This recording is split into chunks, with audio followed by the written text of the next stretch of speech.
Hello, everybody, and welcome to Scion the Tower, or welcome back. Uh, it is getting chilly out there, depending on where you live. I know anything below like 80 degrees for me is considered frigid, so I am cold, but nothing warms me up than having a nice game with some of my friends. We're here decidedly in Demigod as our heroes are continuing their climb to the divine. So before we begin, let's introduce those heroes. This time, let's start with Zach. If you would, please tell us who you are, who you're playing, and any pertinence you would like to share.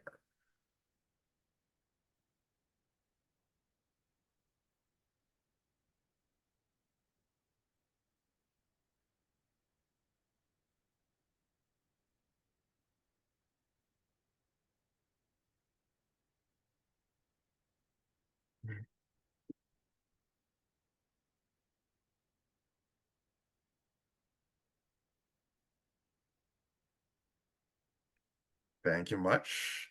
And Crow, if you would the same, please, who you are, who you're playing, and any pertinence you would like to share. Hello, I'm Crow. It. I am playing Nolan Peters. Him, the demigod of war, son of Ares. Um, Not the son of a certain lady. We'll get to that. Ooh. Um, you can find me currently now on the bird, not the bird site. No, it's the Blue Sky site, the BS site. As Corvus, Korvis. I finally got the name. So you can find me there. Don't expect me to post a lot of stuff. It's just going to be a promo for stuff. Just think of it like a college board where you post your posters at. Beautiful. Um, so I guess yeah, we should pick up where we left off. And where we did, you were both kind of making your way through what it means to be divine. Bodhi, you had discovered that one, you may be something slightly more than a simple divine right now. As you have been awakened to the existence of entities that you were not aware of previously.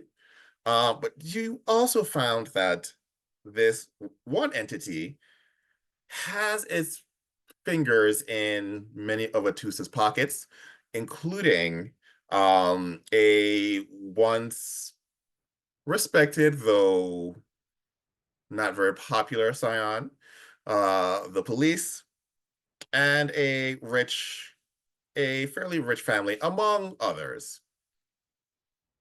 Nolan, you heard your first prayer that was kind of directed to you, not necessarily directed to Nolan, but directed to the Greek divine that embodies this sort of familial love, hardships, and fighting through adversity. And unfortunately, or fortunately, depending on how you look at it, you very much recognize the voice, or at least recognized the position that this voice was in. It was your former mom, um, now severed by fate in order to protect her from entities that may wish her harm. She is praying to the person who holds the mantles you do in order to one, gain the strength to raise these two children that were like placed in her lap, and two, kind of struggle with this feeling of loss that she has, even though she doesn't know where it's come from. I believe that is where we ended. It was very late at night. Technically, y'all are losing the absolute need for sleep at this point, although sleep is still welcome. You still feel better having, accomplished a night's rest. What would you like to do? Would you like to take a rest for the night, or would you like to just keep at it?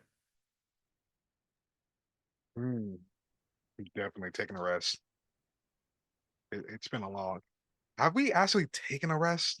It's been a long time.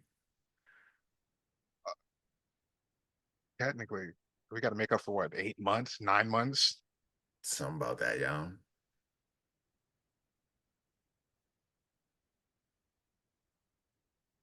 Okay.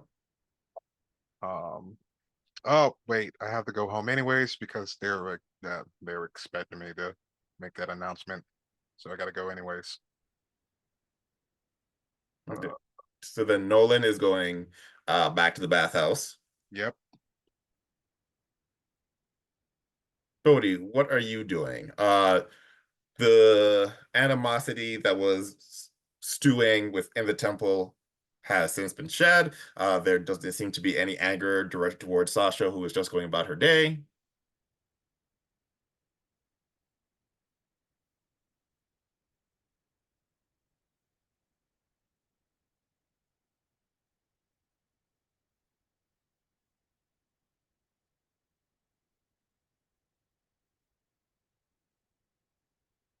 Hmm.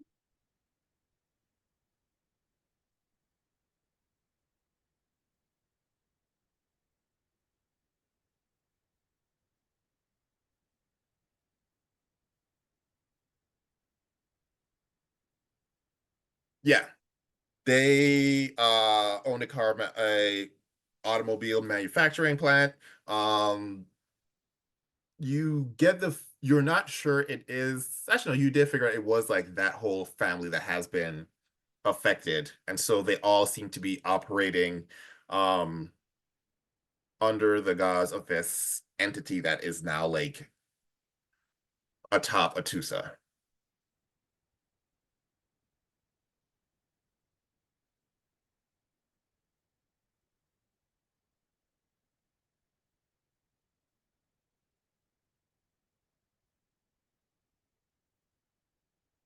They're they're fairly public. So it is mom, dad, two children. Um, they don't tend to have a lot of other people in the house just because they want to like maintain as much wealth as they can. Um, but the two children have their own endeavors. One of the children is, of course, famous on Instagram, doing what they do best. Another children has gone to the local university, appears to be like majoring in engineering, and because they have these multiple connections, they have many uh, grant opportunities, ways to make money for their engineering.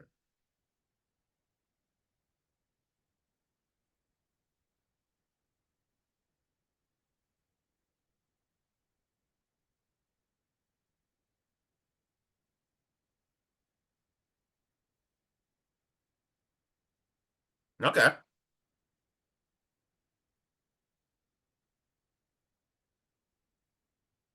Mm-hmm.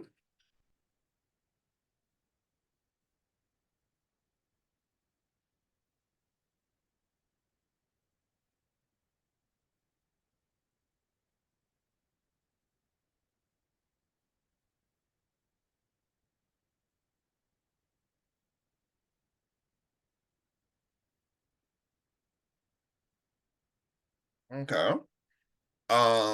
So you reach out and he is hyped to see you, just want to, or hyped to like hear from you, how you're doing, how's things, can I help you in any way?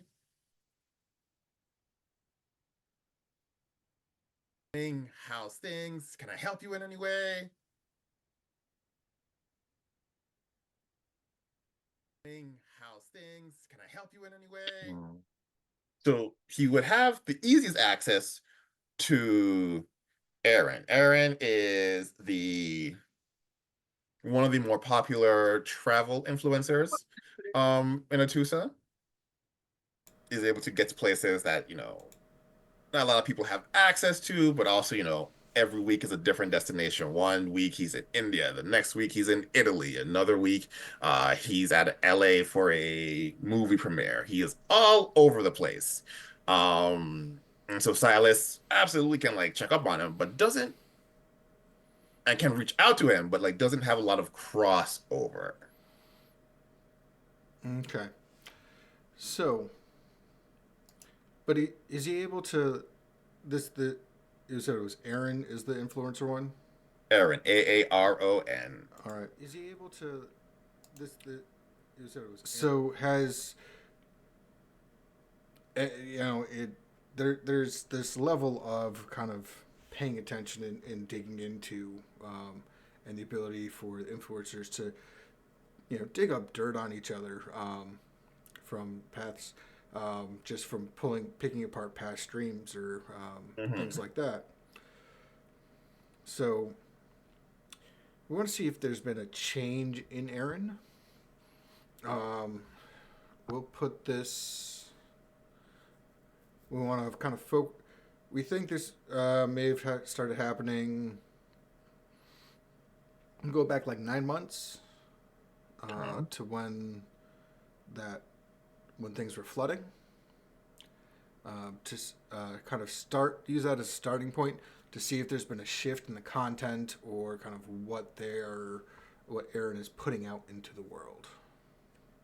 So so I also think it's like no, there was a shift.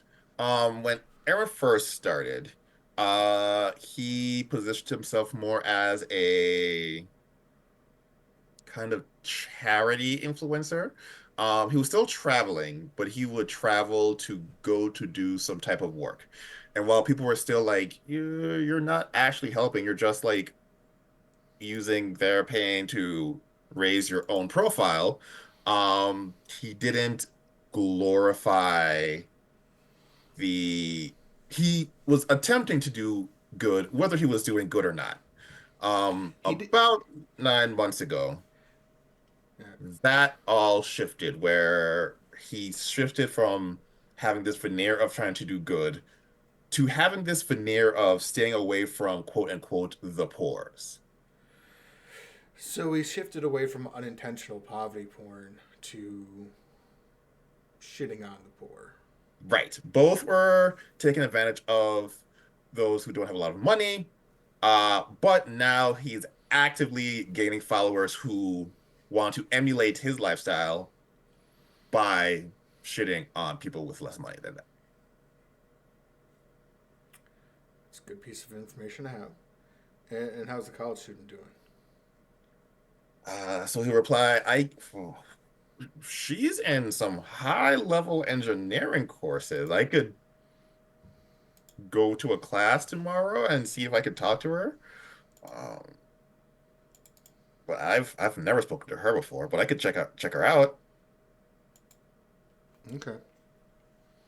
Yeah, so then tomorrow, Silas will kind of sit into uh advanced thermodynamics and he will try to see what she's up to. See, focus less on the classes and what kind of extracurricular stuff she's doing. Okay. Um, is she and kind of focus? Are there? Did she was she part of the you know socialist activist group on campus, and then 9 months ago, all of a sudden, started join the Young Republicans, or you know that kind of thing is. Yeah, I'll reach out to some people and see if I can like figure something out. And so he will spend tomorrow just kind of delving into what her lifestyle looks like the past year. All right, so we got that going for us. As and we got the parents' profile. The parents have a very public profile. If you want something that's less curated, you would need to do some digging. So, has there been any, again, something that is actively changed in their business, in their, where they extending fundraising galleries for the galas for a local library or for a park, and now they're doing it for. Publicly, no. They tend to keep to themselves, which has been particularly easy because in Atusa there is or was one rich person who was taking up all the attention. And Mm-hmm. so they just kind of like stayed to themselves, like, yes, we have a lot of money, but we just live here. We don't talk. In fact, the only thing that you do know is that when Aaron decided he was going to be an influencer, his parents were pissed because they're like, why are you putting your business out there for the world to see? Keep your business close to you so like no one can use it against you. And so they had like a slightly public tiff, which quickly ended, and they've just kind of like gone back to themselves. So there is no easily accessed knowledge of how things have changed. That does not mean there is no access to how things have changed. Okay. Is there anything, you know, like donations are public records? Yes. All right. Do they have like a foundation that they give from, or do they give directly? They give directly, and usually only when there has been some sort of like recall on a vehicle made in their factory, or they have always strategically used donations to mitigate public image. Okay.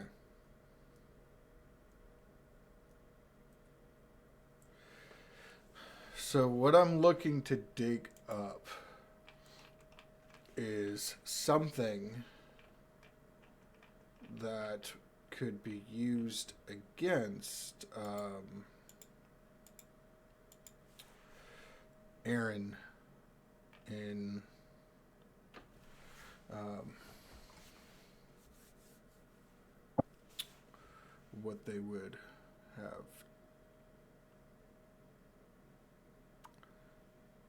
Something that could be used to kind of harm Aaron and be like, no, he actually likes the poor.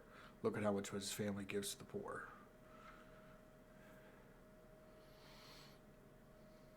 For you to do that, you would need to essentially like hack them.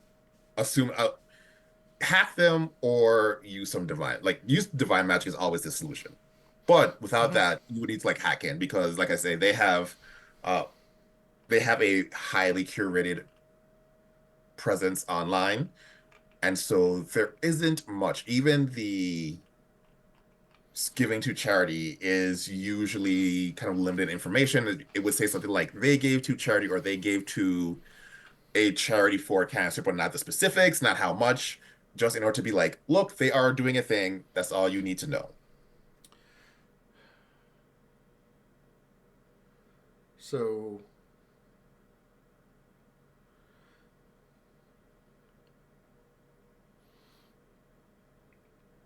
misuse subterfuge in the sense that it's finding hidden things um, within the details of the charitable organizations themselves, because however private they want to be, Mm-hmm. a those the charities records are an open book, Mm-hmm. and b they can't just give to charity when their company fucks up unless their company fucks up a lot, because that kind of money they're sending out, they're essentially dodging taxes by giving to charities. Right. So um, kind of dig through the details to find the hidden layers of some organization that can be used to be like, look at, uh, for the role, um, and because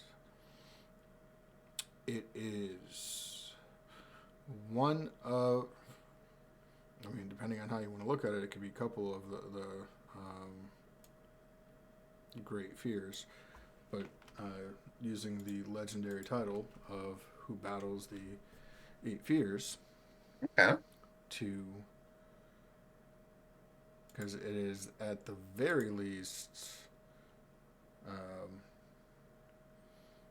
our vice, greed, wealth. So I like it. All right. So, like a cunning and subterfuge Yeah, that sounds to good. find the right combination, and then with the legendary title, do I get like You do enhanced? get that enhancement. All right.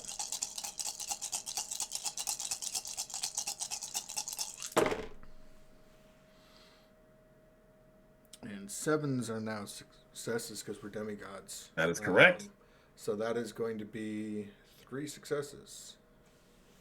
Um, you are able to find multiple charities actually, given that were given 2 years ago or past a year ago. Um, you get the feeling they had someone helping them, very much on like a not bi-yearly because every 2 years. Every Oh, 6 months they would give to a different charity, but they would give a sizable amount. Like it seemed like that was just part of their like either business strategy or maybe their way of giving back. Every 6 months, without question, they would give something until a year ago mm-hmm. when it just stopped. You also notice that they still claim to be giving to charities. They just didn't. Or there was at least no record of them giving to any charity in the Okay. past year. Well, that is certainly interesting. And just for the record, that was three successes plus the enhancement from the specialty and the. Um, so it would have been a total of five successes. I don't know if that changes any amount of detail that I get. Okay. Um, with the extra successes, you do notice that the wording in how they are presented to the community also shifted. Um, and in a way to kind of put people's minds at ease. It's meant to have them like not think about it.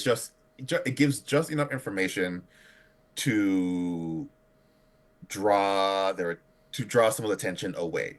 For instance, one that you see does that technique I told you where they said, oh, they gave undisclosed amount of money to an undisclosed charity, unlike another popular figure, Doug, who has not given any money to charity.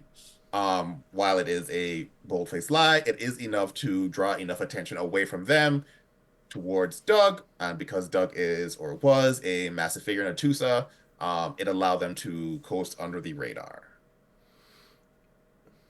Okay. So they have been stockpiling even more wealth. Um, I'm going to get that information over to Silas so that when we can get some dirt drug up there. As far as um,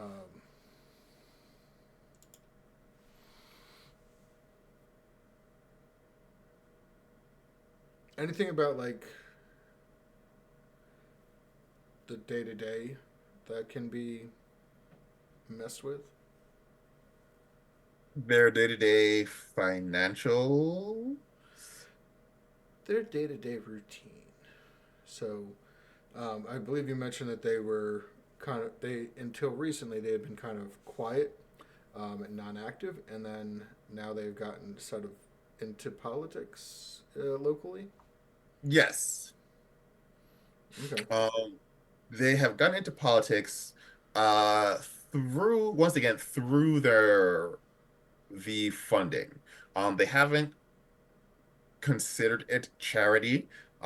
They've just been not siphoning because that's taking. They've been giving money to particular candidates, usually through candidates that who they approve of, visiting their homes, and then the candidate would leave and somehow have be able to make a sizable purchase the next day.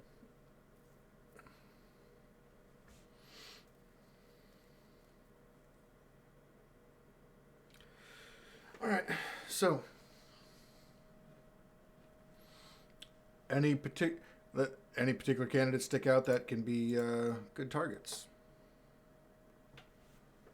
Um, Not for now, as there isn't any elections for the next year. You do know that they have been spending an increased amount of time with the vice mayor.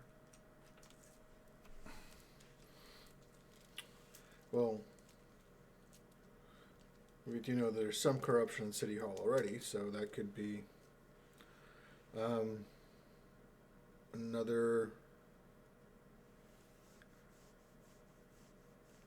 So yeah, I mean, just because a politician is not up for election doesn't mean that they can't be removed.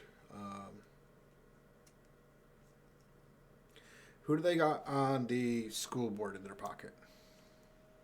No one on the school board. No one on the school board. Okay.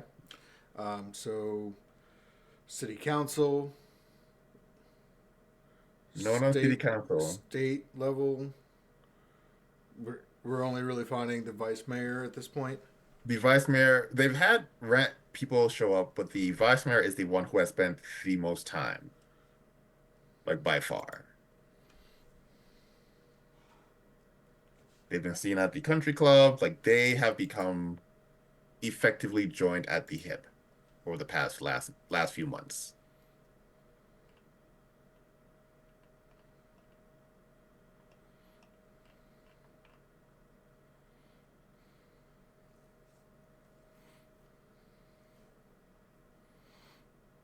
Okay.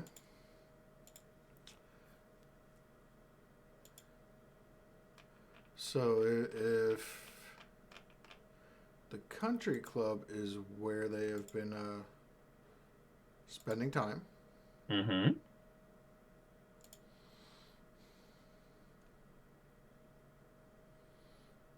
let's see.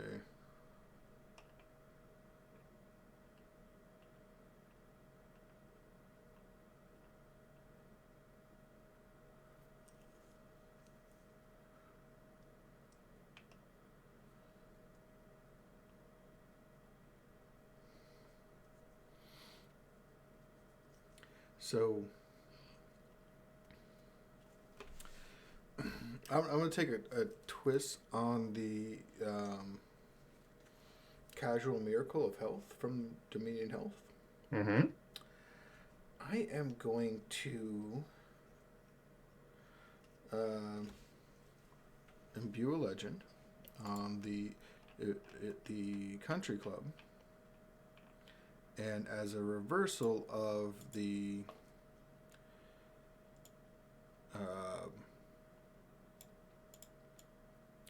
of the thing.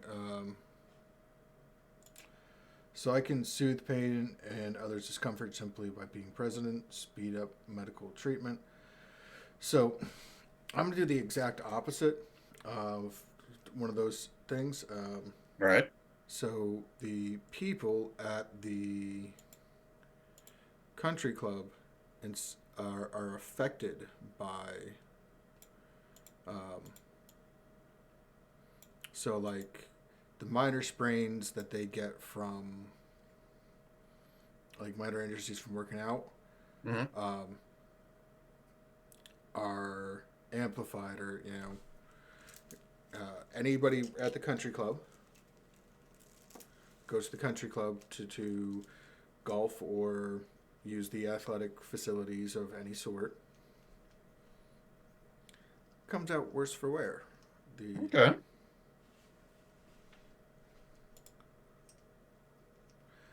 Welcome back, Crow. I'm cursing a country club,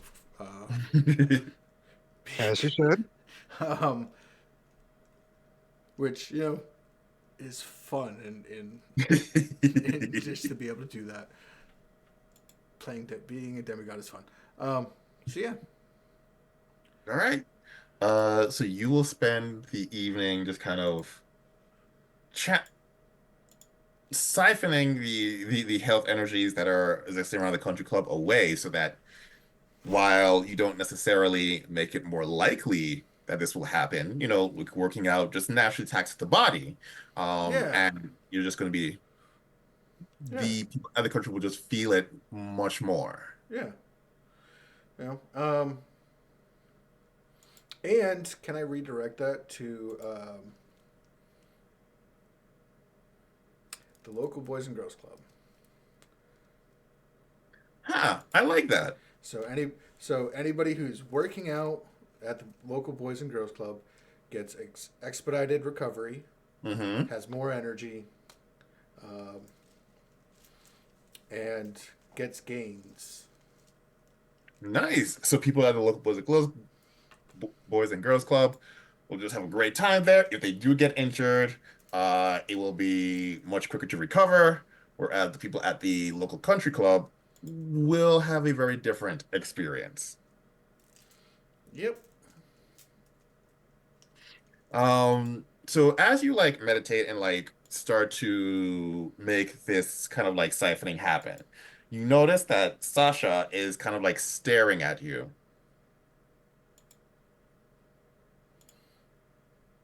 And Hey, I was.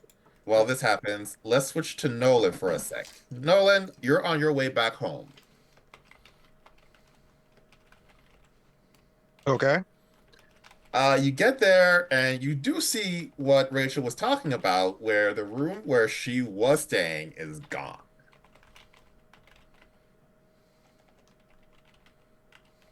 Is it just an empty room now, or is it just negative space? Like there's like a just a giant, massive sphere that is just taken out of the bathhouse. Huh. You know, this would unnerve me for some reason, but now it doesn't, which should unnerve me, but now it also doesn't unnerve me. Uh, and in that moment, instead of like harping on that there's negative space there, I think in being as this is part of his domain, he's now adding a new additional room where that used to be. Hmm. Um, so, um, it's like well, we actually don't have this now, do we?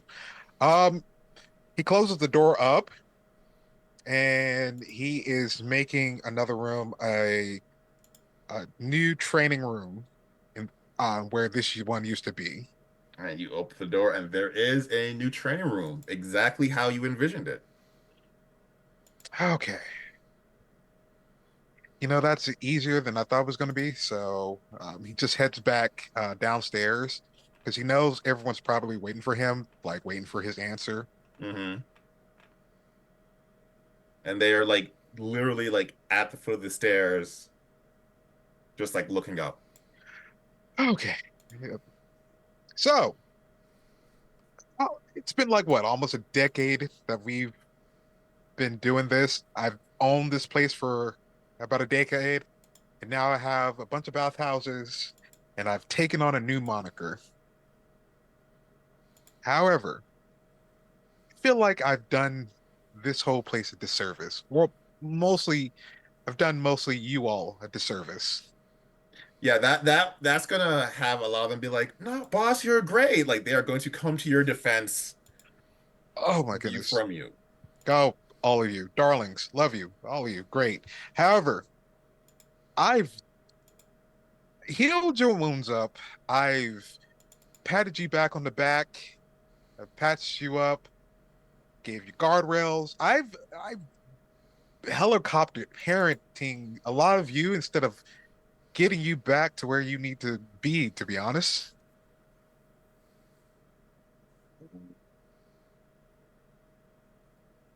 I'm going to have you roll a presence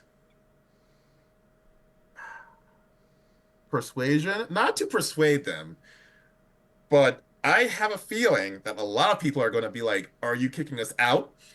So I just want to see if you can like maintain the conversation long enough to get your point across before they're like, "Oh my gosh, we're getting kicked out. What did we do wrong?" And just start to Of spiral. course.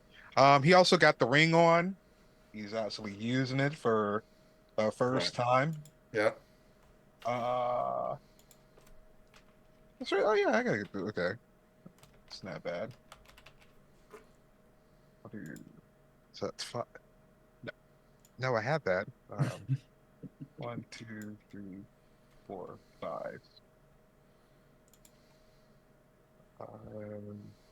10, 9, 8. And re-roll that 10. Okay, four successes. You can see that some of them are thinking it, but they're not acting on it yet. They're waiting patiently to see where this train is going to stop. Oh, okay. First of all, I'm not kicking you out. So, like, Deep, deep sigh of keep relief. sides. Okay, all right. What I'm saying is, I'm going to give you back something that you seem to left behind here.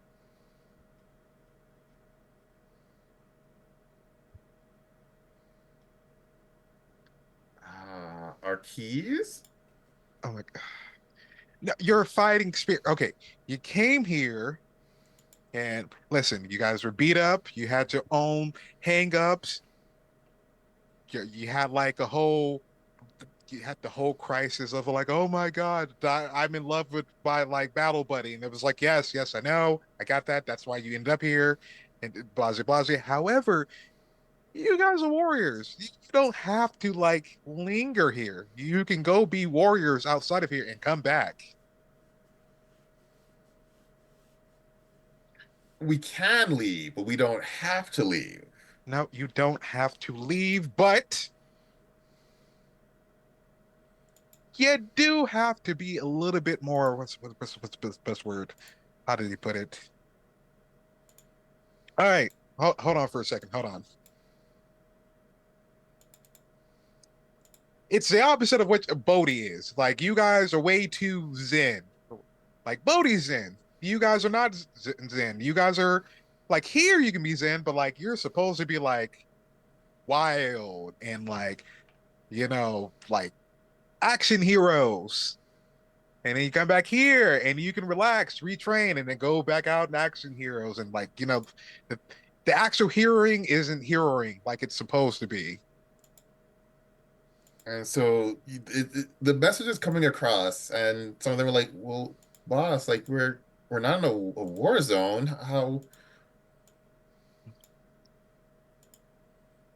How are we supposed to do that? We're just trying to live."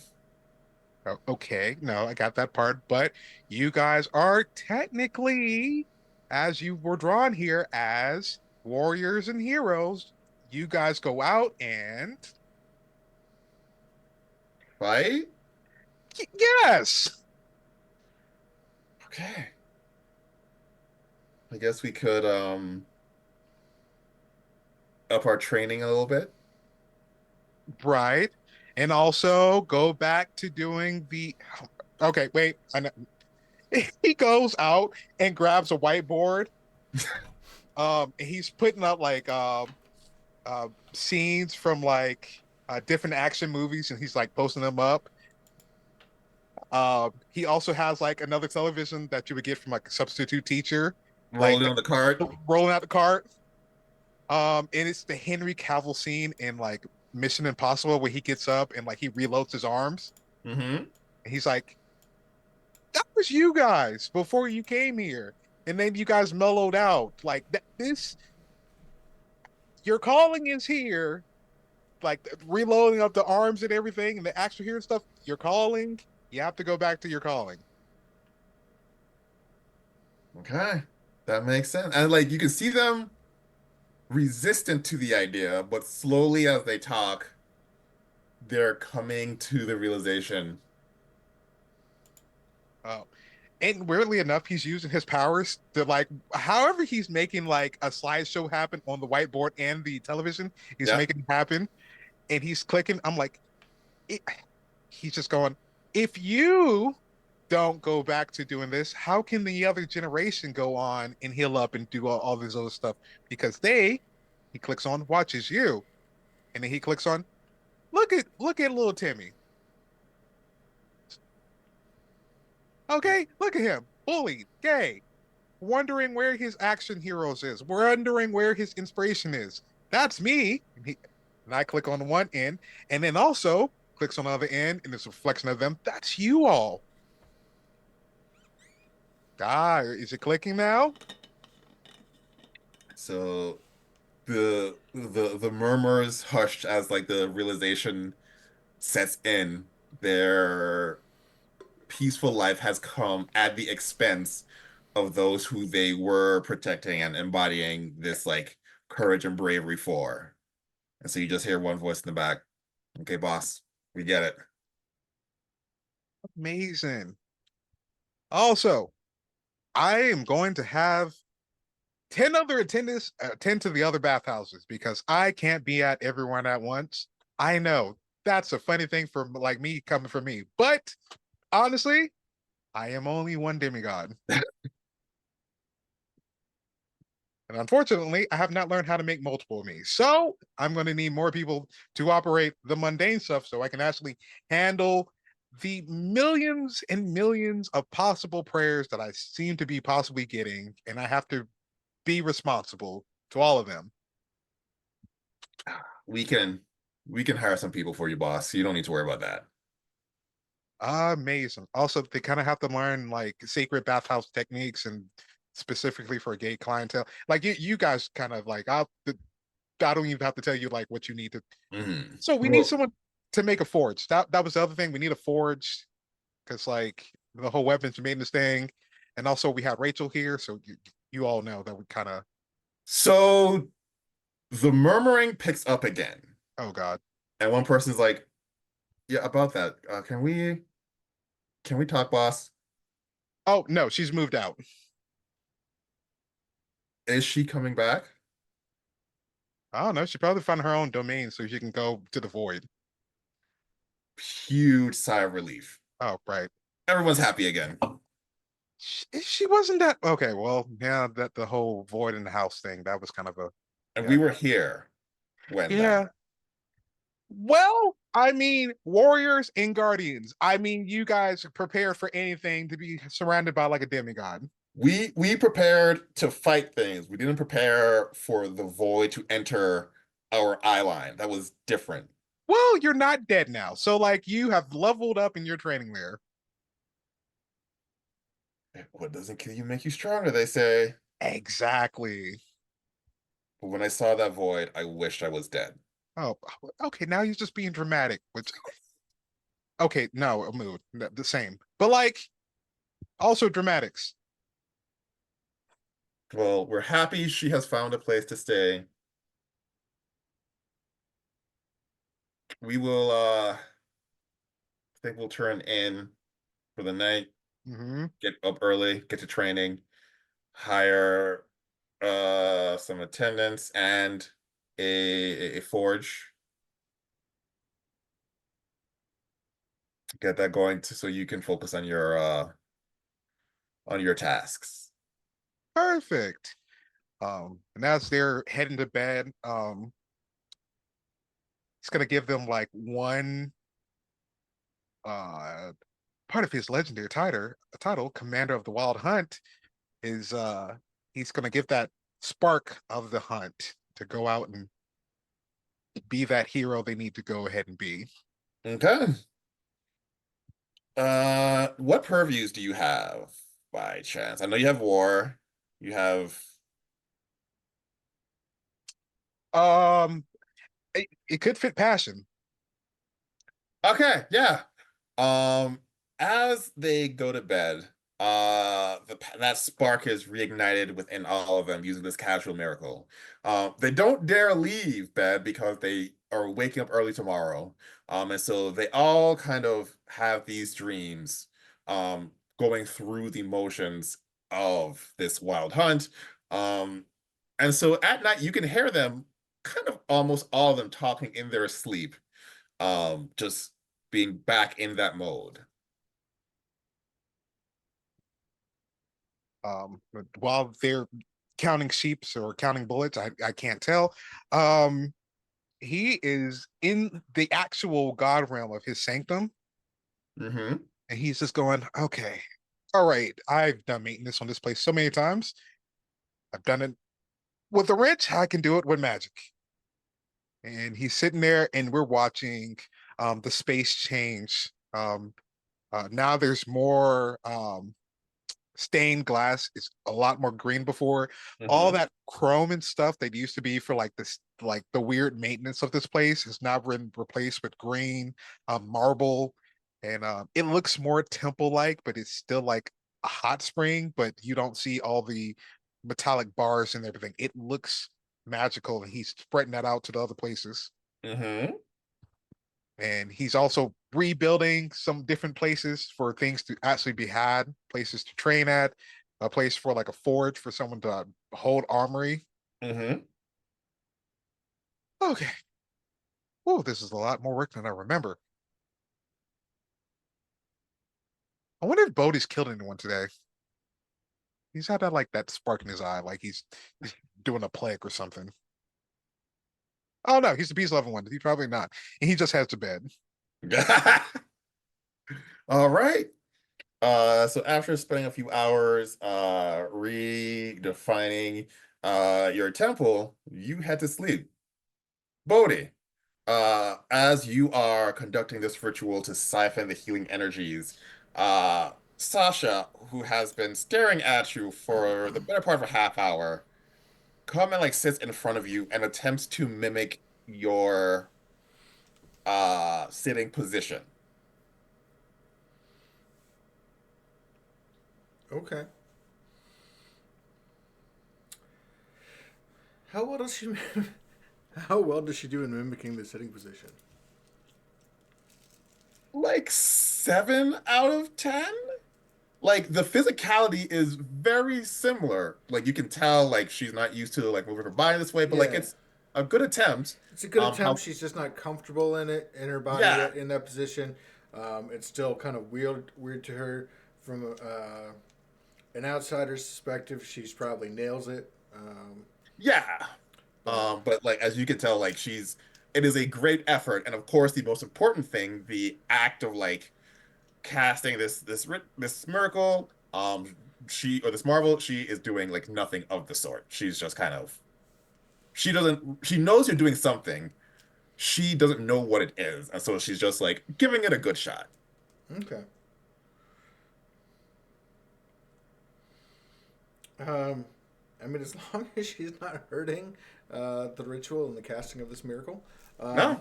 yeah, no, I will let her be a part of it. Okay. She watches you. Coming to the end of the ritual, you see she is able to key into some sort of energy.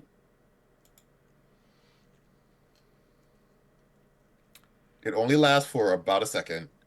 And it shocks her too, as like after it like loses, she like opens her eyes quickly, like not really sure what she did. Once again, this a lot of this was just mimicry rather than like intentional connection to the divine.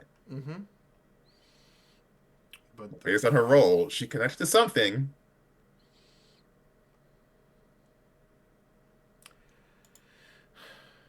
did she connect to? Judging from, can I get a sense of like what she connected it to? Was it something that was part of what I was doing, or was it maybe uh, Your dominion is over health, correct? my dominion is health? Yes. Yes. It absolutely was not that. Like Okay. you'd be able to recognize that in a heartbeat. That's not what she connected to.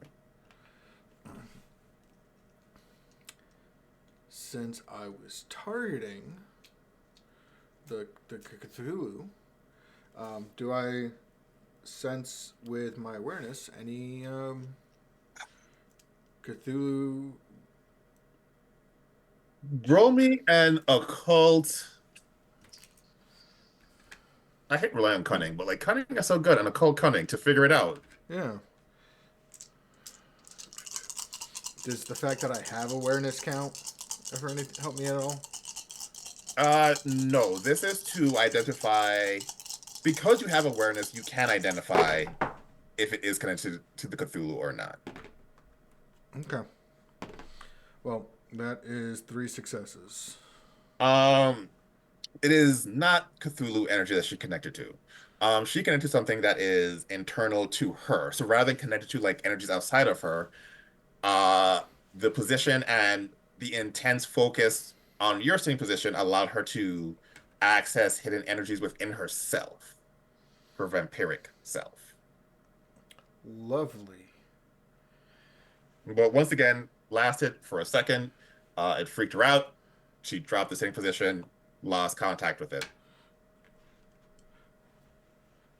So what happened there? I was doing what you were doing. Right. You were. Um, but I certainly noticed that something affected you. You didn't stop because you were tired or that your focus shifted without some sort of prodding. So, share, what's going on there?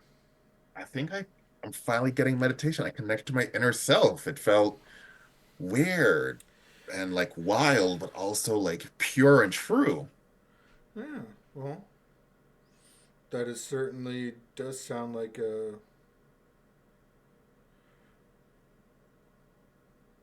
step in the right direction. What is it that you felt? Oh, I don't know. Um, I just felt this like surge of energy is not the right word. Maybe self-confidence? Okay. Um,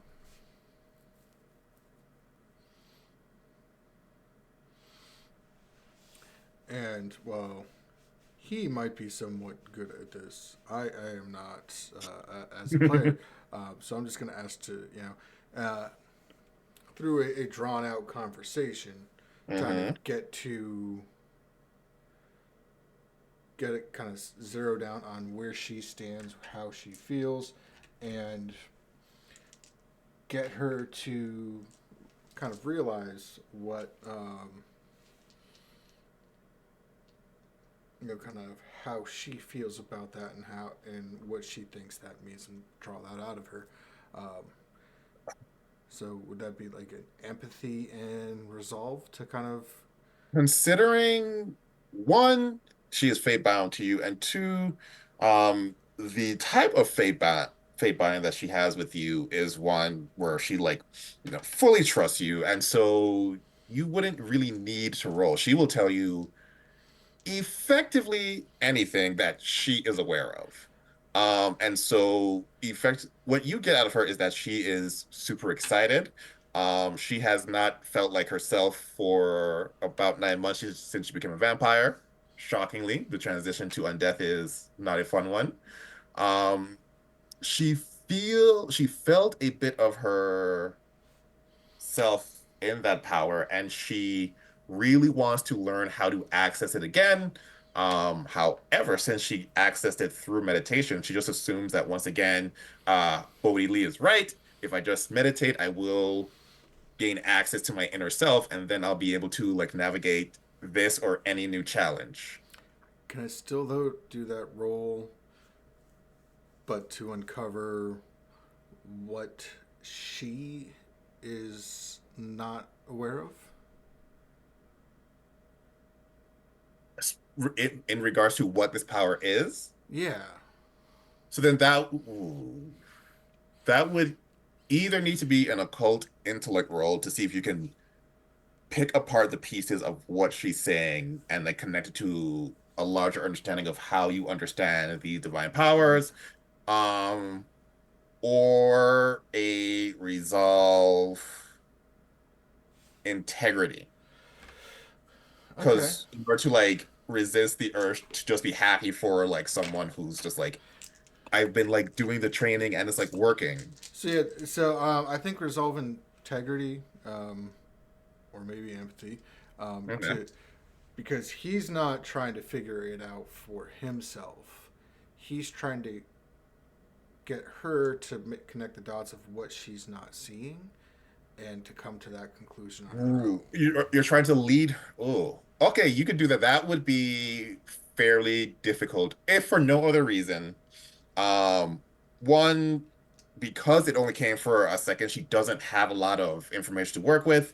And two, what little information she has to work with is kind of overshadowed by her excitement. So even if you get her past the excitement, she's still like, I had the Mm-hmm. 1 second. But you can do the roll to see like you can get her to start going down this track. Okay.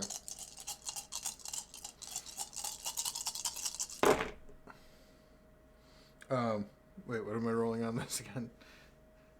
You want to do empathy Okay. resolve?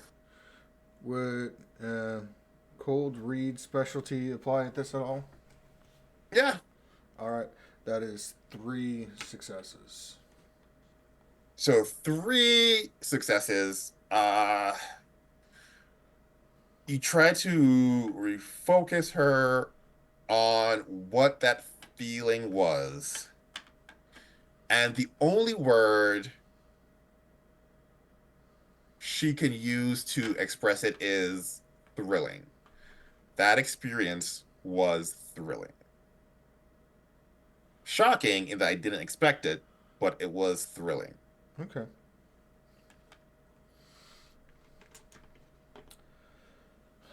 Well, I'm glad you found a way to tap into that in a healthy and productive way. I think I'm gonna go to my little like my little room and try this again. I don't really sleep, so I have time to practice. You do. You do. Um, Please, if there's anything you need, of course, let me know. Will do. Thank you. And like big smile. And she like almost like a kid in a candy store, like runs to her room, just excited to give it another shot. All right. Um, is it still the dead of night, morning? What are we looking at? At this point, it's like 4 a.m. All right. He'll sleep for like an hour. Okay. Um, yeah, no, it would have worked. You wake up. Do you, when does Bodhi check his phone in the morning? Is it like I'm gonna do it after I take care of all my stuff? Is it I'm checking my phone just to see what time it is type thing? And then, Checks his phone when he feels it is necessary. So he's probably okay, going to wake up, go through kind of his morning ritual morning of, ritual. Okay. meditation, um, some exercise, shower. Mm-hmm. Probably doesn't check the phone until like he's done eating breakfast Fair. for the Okay. day. So you are going through this morning ritual. Uh, Nolan, what about you? Because you're asleep. Um, one, is your phone on silent? No, it's on due to recent events. Well, there a message comes in about 5:30-ish. Yeah.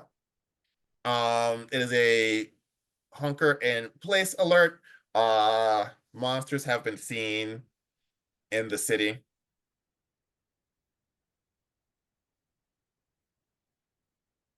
He's just letting out a sigh and just looking in to see if anyone has any information on said monsters. It wouldn't take much. You would have access to, yeah. Minotaurs have been seen rampaging throughout the city. We just see a montage of him getting up. Um, Motions his hands, the doors open. He's walking on through to um the center of the hallway, going down the stairs. We see him in the middle where it's like a throne room almost. He sits down on that throne, plops himself down, keeps looking at the cell phone, and he just speed dials three-way to Bodhi and also Rachel. Hmm.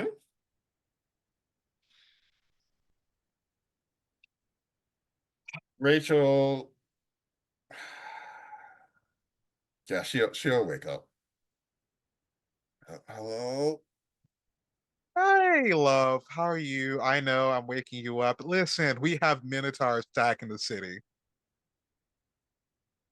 Am I dreaming again? No, you're not dreaming, unfortunately. There are Minotaurs attacking the city. I guess that means we have to stop them. Yes, we do have to stop the Minotaurs in the city as that is per our job. Guess that's fair.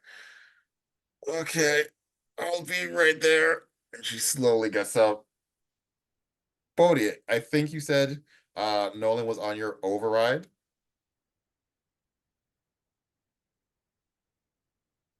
So, not so much that Nolan would be on the override, is that he would have gotten all these things with their phone in a different room. Though Right. there are other people at the temple, so if the word got to the temple about Minotaurs attacking the city, they would know to come find him. They would. Uh it would get to the temple. It wouldn't get to the temple until about 6. Um, as most people attempt to follow your lead. Eventually you would get it like 6:10 at the latest. All right, in which case, Especially once you like stop your like solo routines to pass the meditation, pass the shower, and are like eating, then like you would definitely hair by then. yeah, he would at this point get the phone and be like, "Hey, what's up?" Uh, Apparently, Yeah. there's some Minotaurs. Yep. Yep. Okay. Um, do we have a location? He's sending him all the location. He's even contacted Max to like keep an aerial eye of everything. Okay, Max will do his best to keep an aerial eye. Max will let you know that there are 3 Minotaurs. And after like 10 minutes, he'll reply, "There's 2 left. Somebody took out one of the Minotaurs." Hmm. Max, give me an image of this person. Sends you an image of the fight with a Minotaur. You see a Minotaur being strangled by what looks like an anaconda. Oh, Bodhi, our Snaky Boy seems to be want to go and do heroics.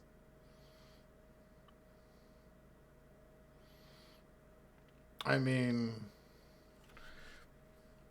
it is certainly something that we did discuss. His desire to show that he can be a hero. He doesn't really get the opportunities. Um, did the news pick up on that?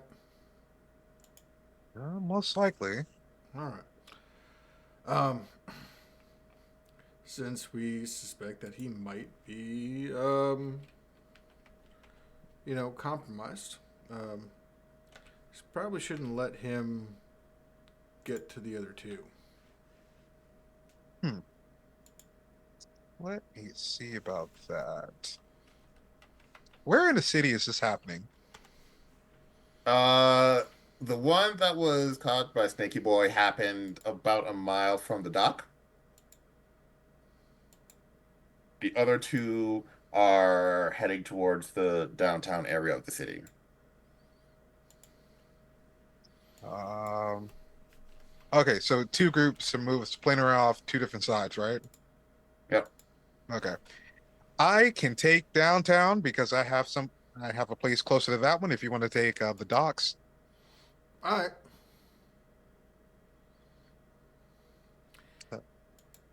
Um, with that, I think we watched him like take off the robe, but immediately he just quick change into like some new battle gear, black and green, a lot more tactical than before.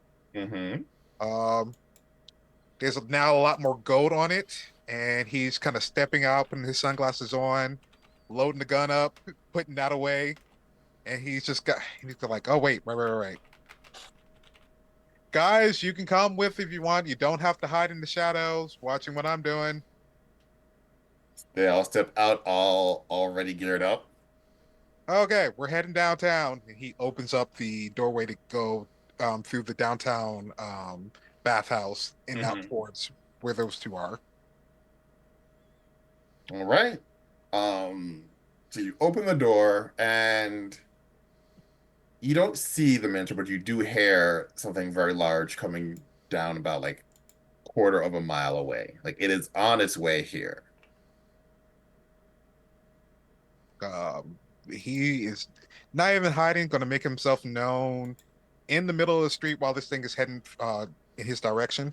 Mm-hmm.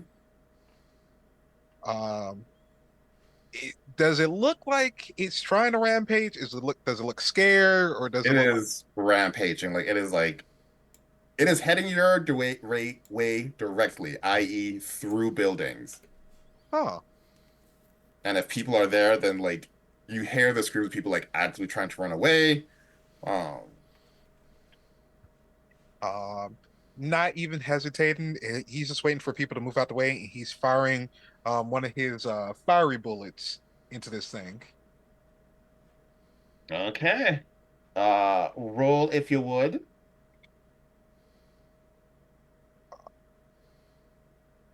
Let me make that roll.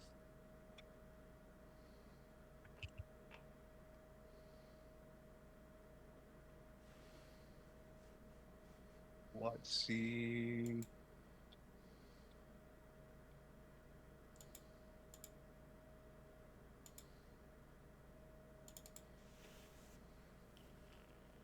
That correct? One, two, three, four, five, six, seven, eight, nine. Okay. One, two, three, four, five, six. Reroll that 10. Seven. Seven Oof. successes. You needed three to hit the target. You have an extra four left. What do you do? Um, let me see. Gonna stun on this thing. I am going. I forgot which stun it is. It's the one where I'm trying to slow him down. So I'm trying to go and immobile him. Gotcha. Uh, so you shoot it, and it pierces its hide directly through its leg, and it falls down as a couple business owners are like running away from their ice cream store to get away, and it's like slowly crawling after them. He's just gonna keep walking. All right, bullhead. What's this? Why are you going through the buildings?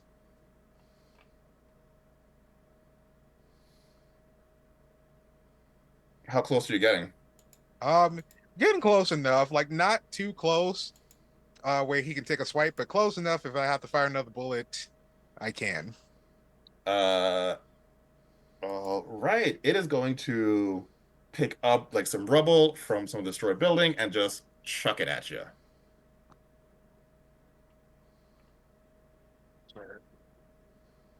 Oh my.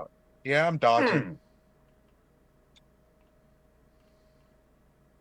Just Oh, that's what he says? so as you're doing that, you hear a familiar voice. You told Rachel that she could use her scythe, but not her sword, right? Right. Okay. So you hear a familiar voice, like yelling to you, like, "Hey, I'm here. Where is this Minotaur thing?" And behind you is Rachel with her scythe in hand, ready. And as you look back at the Minotaur, a massive boulder. flies right by you, hitting Rachel in the head. We'll be back here. Bodhi, how are you getting to the docks? This seems like an appropriate time to borrow a vehicle. Okay, Actually, you know what? No, no. I am going to grab not the full followers. So we're not going to have like the whole mob's worth of them. right. Um, Maybe just a gang's worth. Okay, Um, to drive me there. okay. And while I am doing that, I'm going to be meditating in the car and reaching out to Dorton, the dragon, Okay. who said that I could meditate to get in touch with him. As you meditate, you do make a connection. Um, so, and he's going to just kind of be putting the thoughts out of the Minotaurs um, and how the Scion that we suspect to be corrupted by the thing from the sea Mm-hmm. has already taken one of them out after going out to sea. Right. Um, See if Dorton knows any more about this. Jordan does know that Scion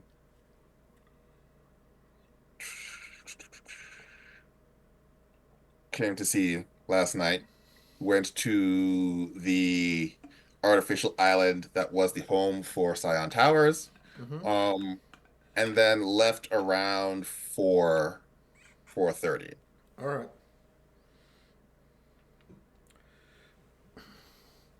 What is what is the status of this artificial island? It's still there.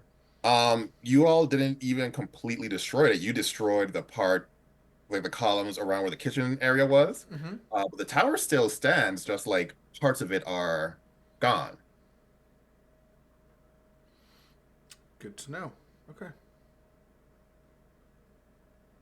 Uh, so yeah, Thornton Tesha says, yeah, Viper was here, went to the tower, came back.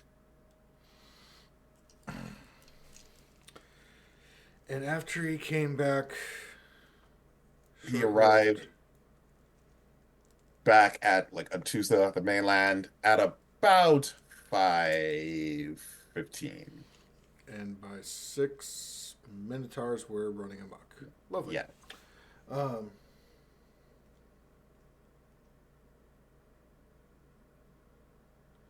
yeah, put a note that I have to visit the island to handle that. Yeah, but know anything about the Minotaurs that are running around by any chance, or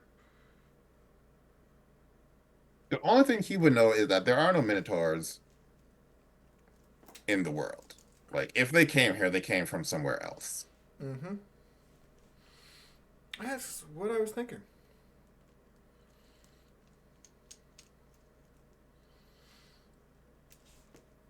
All right. You know, I'm gonna send one back to wherever it came from. I'll be by the docks, so if if you want to help get rid of a minotaur, of course, always welcome your company. If you want to, chat and just kick it and wax philosophically, that we could do that too. Okay. Uh, Dragon will begin making its way to the dock. all right. Uh, but you pull up a good 10 minutes before the dragon does, and you see Viper in massive anaconda form up fighting this Minotaur. As people stand by and like cheer him on, phones are out, cameras are out, as Viper is like standing off against this Minotaur 1v1. the gang is there to prevent things from getting out of control and from to prevent a overflow of. They're there to minimize collateral damage. Okay. Because Minotaurs aren't known for their not making a mess when they do come to the world, and Yes. they break things. The buildings all around the dock have mostly been destroyed. Um, and it seems like the only reason this Minotaur has stopped destroying things is because it has its attention focused on Viper.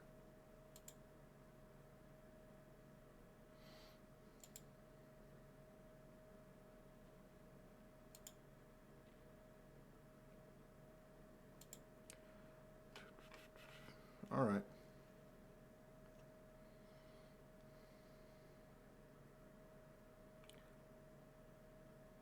I am going to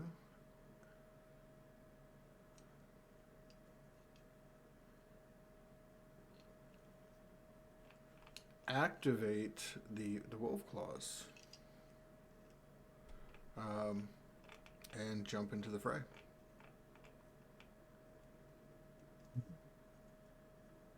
So as you activate this wolf class, transforming into the massive werewolf that is now becoming part of your legend, and you jump in, uh, Viper in anaconda form is taken aback for a second and then refocuses on the Minotaur. Will you attack or will you just kind of observe what's happening? Oh no, yeah, I am going to attempt to subdue the Minotaur. Subdue, not kill. Or are you just using. Yeah, no, I'm gonna. The attempt is to uh, be able to question the Minotaur. Okay. Um, to make the Minotaur.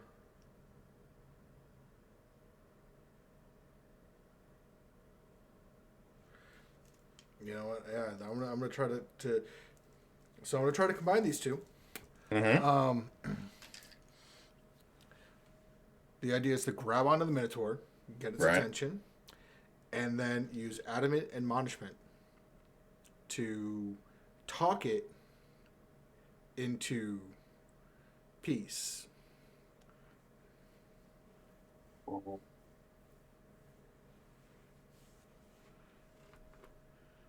Um, and as so, that is the goal there.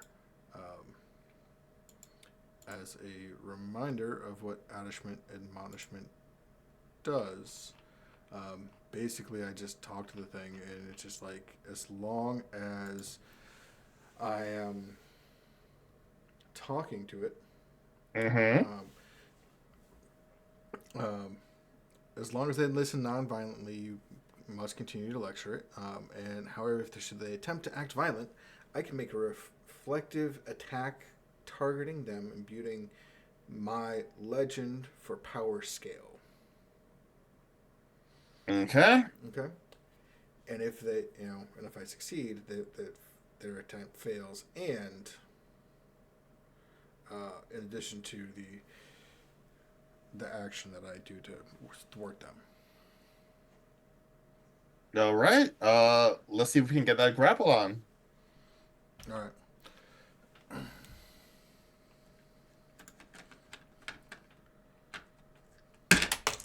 Let me just check something here.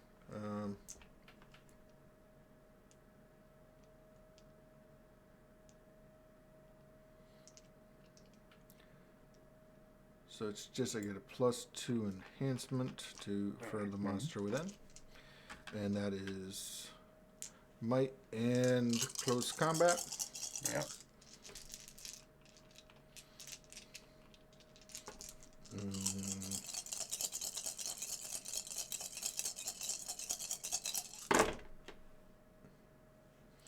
That is 3 successes.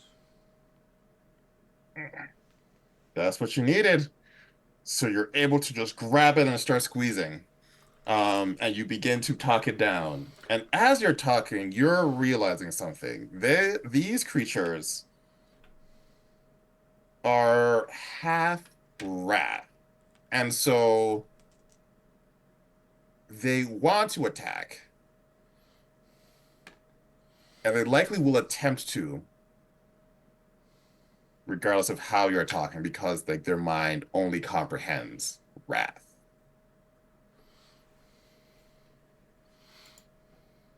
Okay.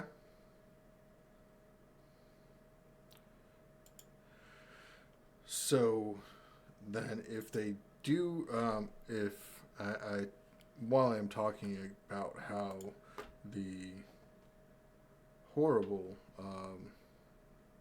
effects of wrath are, Mm-hmm. I will since I do get a roll to to go against them, Yeah. um, but B, since I am no longer taking a offensive action, I can use become manifest, since that would no longer be going against the devotion, um, which means I get the bigs again. So we have now a multi-armed werewolf, Three-headed multi-armed werewolf. um, Three-headed flaming multi-armed werewolf. flaming multi-armed. Um,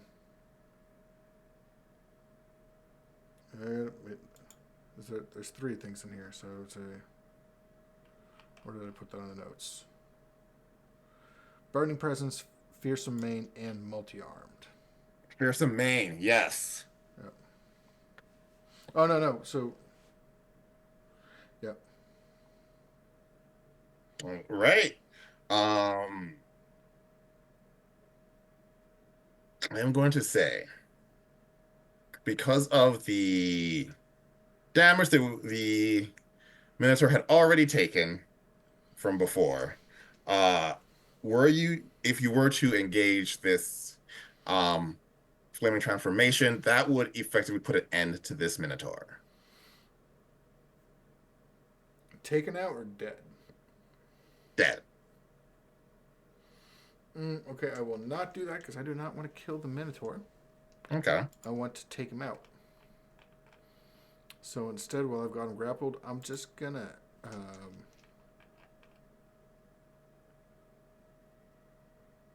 So here's an interesting question. Mm-hmm. So I've got the Minotaur grappled. I got him Yeah. wrapped up, right? So I'm holding on to him. What happens if I use Piston Fist? Hmm. What does Piston Fist do?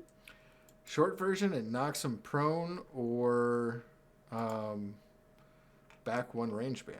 But I'm holding on to him. I would assume that that is just you power bombing the Minotaur. So, like, he gets, like, whiplash from it. Yeah, yeah, you just like slam into the ground, knocking him prone and taking him out, but not killing him. Yeah, I'm going to do that. All right. So you see the people cheer as the werewolf does their favorite wrestling move, slamming the werewolf into, oh no, slamming the Minotaur into the ground. Um, and as the people cheer, you see the anaconda start slowly sidling up to the Minotaur and wrapping itself around the Minotaur. Like he's trying to kill it. Yes. No, no, no, no, no, no, no, my friend. And I will. We have momentum, right? Yeah. I I'm have gonna. not failed anything, but you definitely start with two. I am going to spend a momentum to talk Viper out of killing a unarmed, unconscious opponent. Let me check something right quick. No, that's not where we need to be. All right, spend that momentum.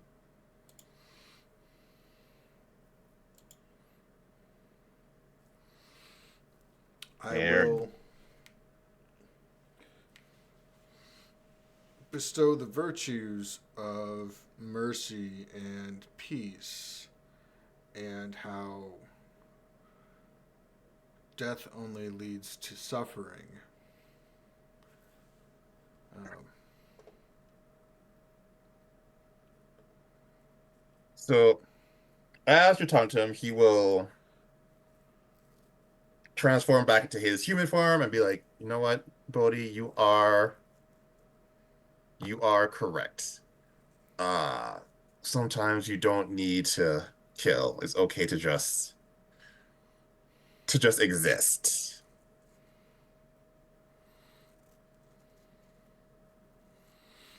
Um, but he has a little smirk on his face.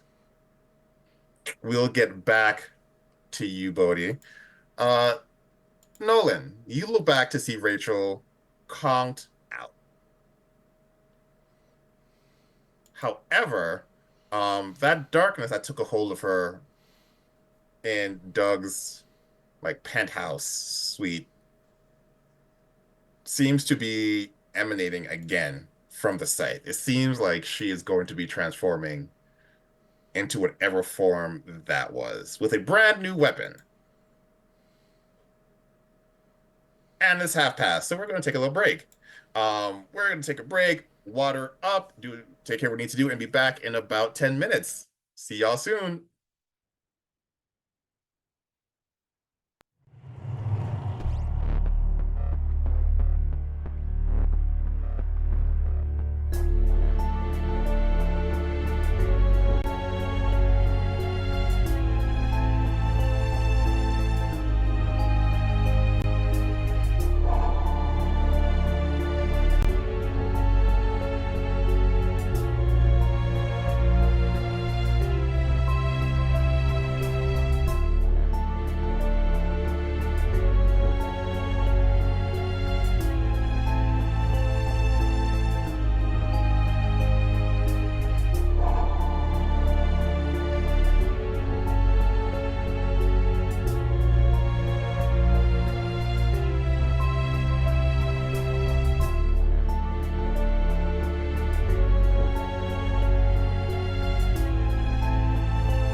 And welcome back to Scion the Tower. We're in the middle of a battle. Uh, Bodhi having subdued the Raging Minotaur, and Nolan doing about the same, are both being introduced to potential new threats. With the darkness within Rachel coming forward. Um, and Viper acting a little shifty. Who would expect something like that from somebody named Viper? Shocker. Let's go to Nolan and Rachel. Um, as of now, even though the sun was coming out, it is getting dark, as if Rachel's darkness is like overshadowing the sun in this localized area. Um, as that is happening, I'm looking at the chaos happening, and I'm like, I'm just not liking this. So, as Nolan, we watch as he takes out of the air, really, a fan and a sword in the other hand. He's put the gun away. He's kind of slammed it down, and he has the fan up in the air, and he is getting control over this battlefield because it's become way too chaotic. There is a thing you should remember. Once you fire the flaming shot with that, there is not putting that away until you kill. Oh yeah, no. Oh, that's right. You can't put away the gun. until you kill the target. Um, huh. And if that's the case, he's going to command in a new way, fires a shot up into the air. Um, all eyes on him, and he is invoking that domain of his. Even that, like the every action has to be to kill this thing Oh yeah, no, it's definitely going to kill this thing. with the weapon. Like the weapon is like, I am thirsting for blood. So I can't do any actions until I kill something. Until you, yeah, that thing has to die from that weapon, and then you can regain control. But until that creature dies from that weapon, you're just going to be compelled and compelled to use it to kill. Hmm. He's gonna look at the gun. Do you think that I'm still baby Scion? Gun sizzles. I broke the last thing that tried to take over. Don't think I won't break you either. Now, we gather so we can kill. Now do your damn job. And I'm gonna compel this thing to actually do what it's supposed to do. Roll and integrity, composure roll. Um, Considering where this weapon came from, it is going to be a fairly high check. Can I use my divinity die? So you always roll with Divinity die if you have it. You can, what is it called? Flush the system, is that it? Flood the pool. You can flood the pool, which would get turn all the dice in this roll into Divinity die. Um,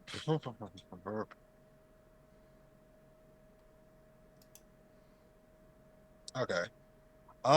You know what? I am gonna flood full.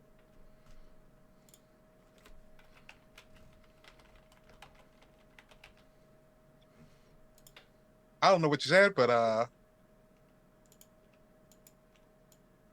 Flooding the pool makes me very happy. now if Adobe stops being Adobe and let me like read the other part of like my stats,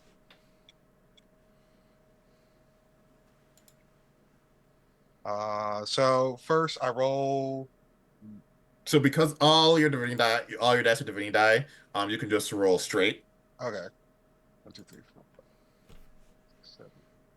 Okay.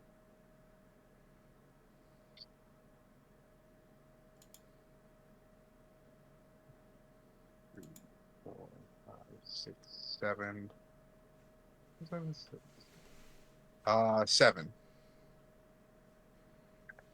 7 with a flooded pool. You are able to break the curse on this weapon. I feel that counts as a catastrophic success, like a miraculous success. Yep. As now you can use the flaming shot without the need to like finish off a target. However, there was someone who did give you this weapon. Um, and with the curse broken, they are now aware of a change in you. We'll get to that later. That's not a now type thing. Yeah, we got bigger things right about now. And so you can now do whatever it is you would like to do. Um, Here's the thing: killing this thing would be great, would be awesome. However, there's chaos everywhere, and like there's chaos coming from that young lady over there. These things Mhm. right here. He's group. He got to get back in command of this whole everything. And you do know that while there is chaos, it's still 2024, and so everyone is filming. including the sheer amount of like darkness coming from Rachel. Uh, so yeah, he's definitely invoking that domain to get everything back under control. Okay, that sounds like a casual miracle to me. You are attempting to calm the chaos that is coming from this battle, and everyone seems, I mean, they're not putting their phone away. Like, that's, you need at least one legend for putting the phone away. But to calm down the chaos, that is something very much that you can do because it's coming from this battle. Uh, and with that, because he has like the catastrophic success, it'd be regimentation and martial attitude infuses the area and people around you. Trivial targets become disciplined and brave, ready to defend themselves with everyday objects and job tools. Buildings and vehicles are suddenly militarized and hardened. Animals march in formation. He's making sure that everyone who can attack and make sure these things are going down. Now then, I want you all to attack this thing swiftly, efficiently, and dodge out of this way. Rachel, you will attack on my command and my command only. Rachel is unconscious, but is looking very much like she did when did she chop off Doug's arm? When she She like did. lost control? Yeah, That's what she's No, no. looking like. She slaughtered Doug and chopped off Dracula's arm. yeah, That, that's it. yes, that's what she's looking like. She hasn't stood up yet, but like she's giving off the same energy. It is getting progressively darker. Granted, because you're casual miracle, no one is afraid. They are all finishing off the Minotaur in a disciplined manner. Uh, then he's turning his attention. He's getting trying to wake Rachel back up and to recontain this darkness here because he knows what happened the last time. How are you going to recontain the darkness?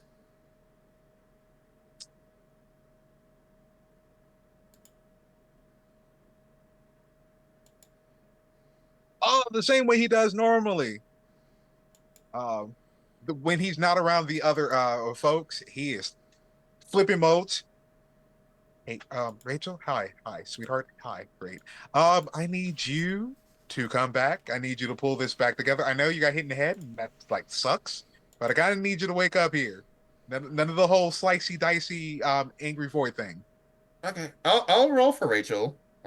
If you have any bonuses you want to give to Rachel for the role, I would look through that and give that to me. Um, Let's switch to Bodhi while you look for some of those. Bodhi, Viper is acting very slithery right now. Nice little smarmy grin. And as he looks around, something is a little weird with the people with their phones out. Their arms are lower than they were, as if they're like tired.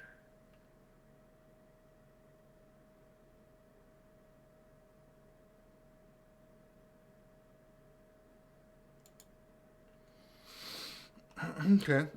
Can I do a empathy roll on Viper to get a sense of what he is up to? Yeah. All right. Um,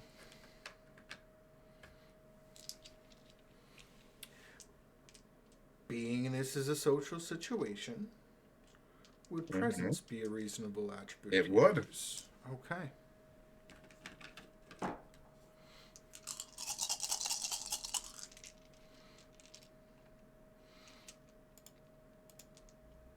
I should be up to like 3 divinity dice net by now, shouldn't I? Yeah, I can see that. You were casting things last night. Yep. Okay.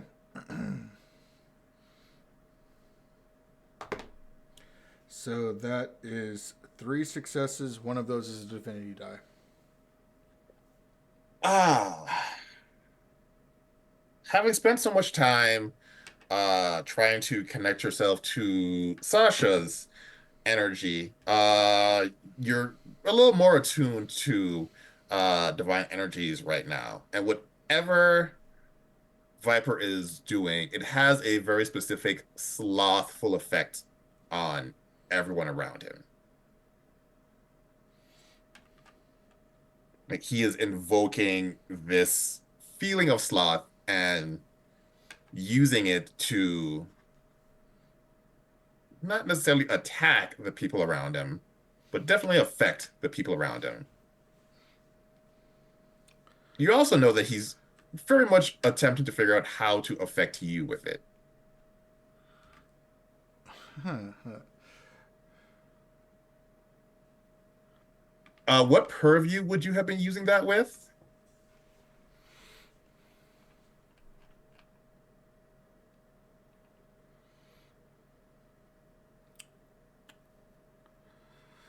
Um.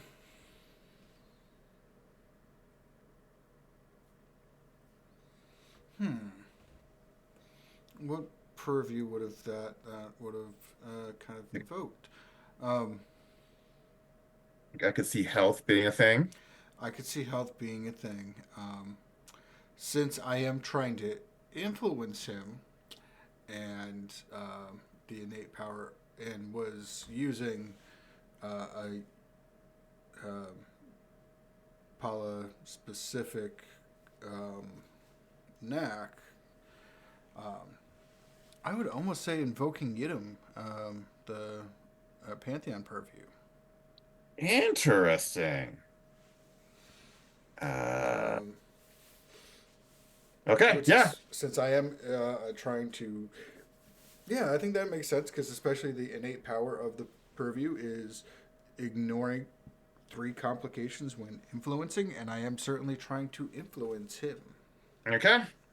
Um, yeah, like he is passing off this slothful energy to others, specifically this slothful energy that is affecting not just the mind but the body. Like, if you don't get these people away quick enough, they will just sit here and rot.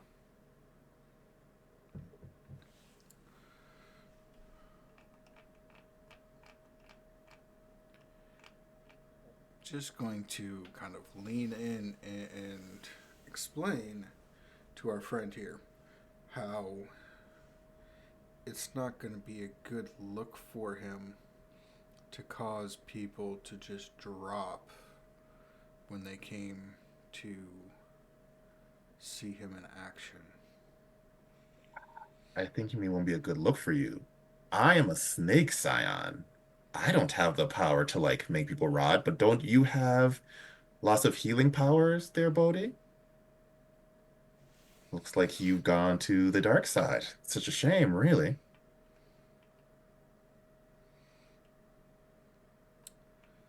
Oh, that is going to be unfortunate for you.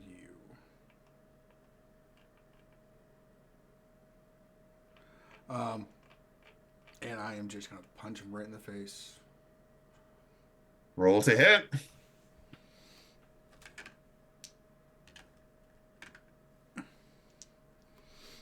I suppose divinity dice are going to come into play in this as well. Yeah. Like I think anytime you roll, they're there. All right.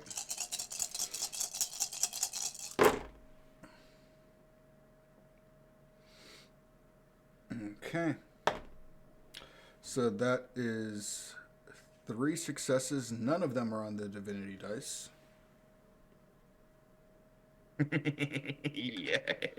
Um, and if it matters, two of those divinity dice were ones. Oh. Oh my. And you have epic strength, correct? I do have epic strength.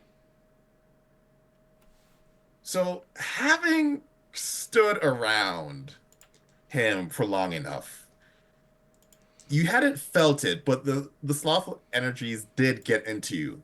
And so as you pull back and like swing, he moves just so errorless to the right. Um, and you completely miss him. Of course, because you are a demigod, your swings don't just whiff. They create these massive vacuums that destroy, you know, buildings. And so as people's phones are down, but still like recording, they see what appears to be Bodhi Lee swinging at a man who had not attacked him, missing and destroying one of the few buildings still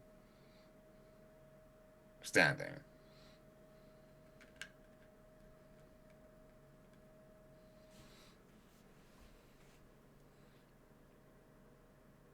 He looks to you and says, I think this is the worst look. And he slowly, very slowly, walks away. Uh-uh. He turns to walk away. Yeah, straight up turns around and walks away. I am going Back to. right to you. Yeah, I am grabbing him, um, and I am going to just throw him into the ocean.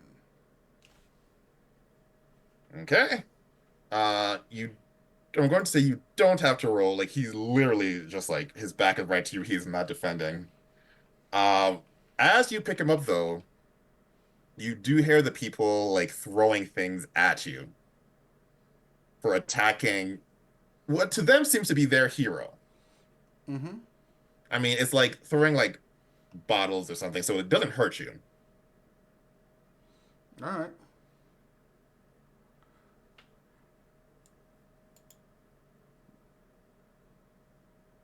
They are no longer slovenly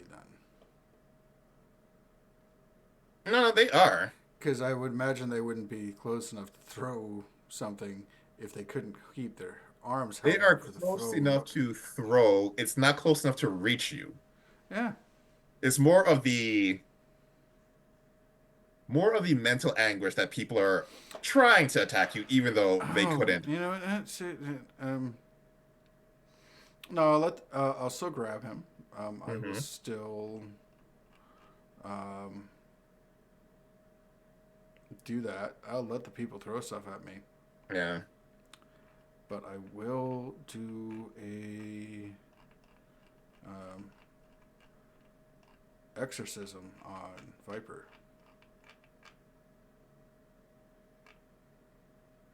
Interesting.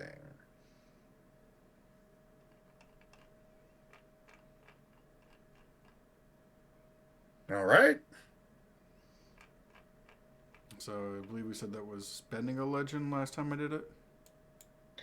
It is, although it will be much more difficult this time in that the last time you did it against A more. what amounted to a trivial target. Yep. Now you're doing it against someone whose power technically rivals your own. Hmm. So there would be a clash of wills first, and then the to overcome his resistance. You would spend the legend, and then there would be a clash of wills to see if you can go through the process while his like essence is like seeping into you. All right. Um,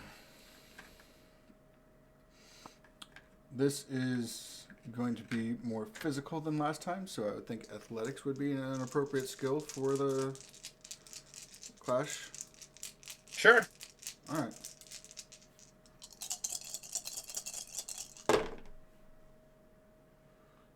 Okay. Well, that is a. So that is 4 successes, with 2 of them on divinity dice, and I believe because I am a higher tier than him, he is not a demigod, from my understanding. Uh, He is not a demigod. You are not a higher tier than him. I hmm? Demigod is a higher tier than hero, though. He is not a hero. He is not a Scion then. No. Animal. All right, interesting. All right, so then I don't get an enhancement for being a higher tier than him. No. So yeah, then it's 4 successes and it's invoking a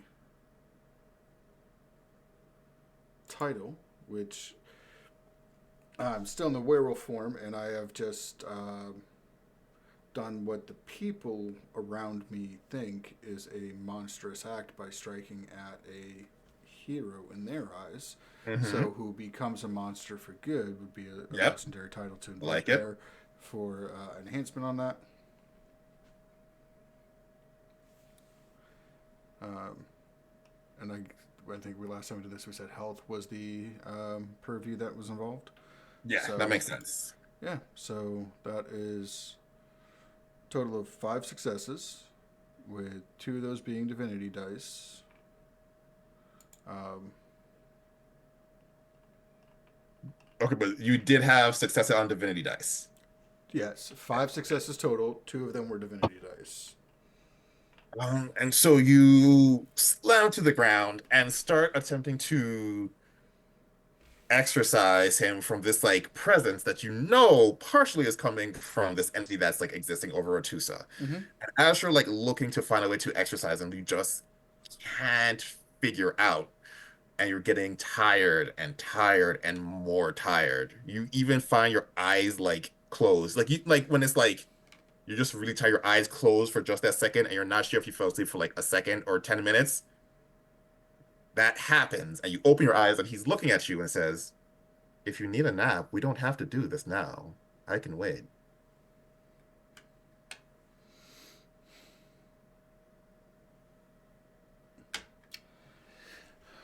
Absolutely not.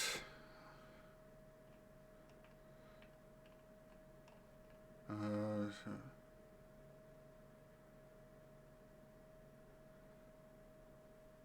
well, I've got him pinned there.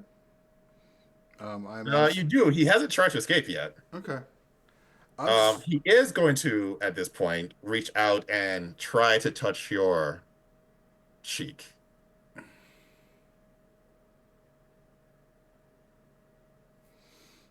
And in doing so, attempt to place a curse on you. If you would you roll your defense roll?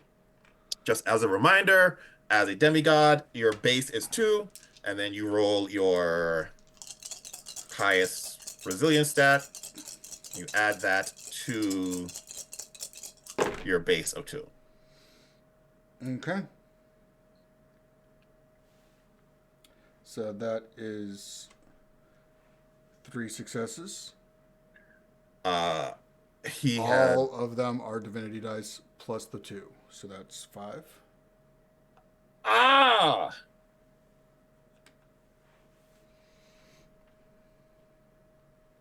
yep, no, he rolled a 5, and that is enough to place the curse on you. You have been cursed with slothfulness.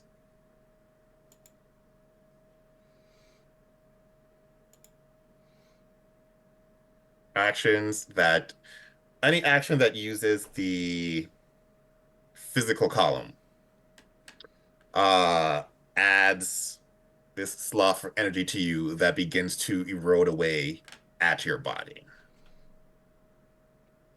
Okay.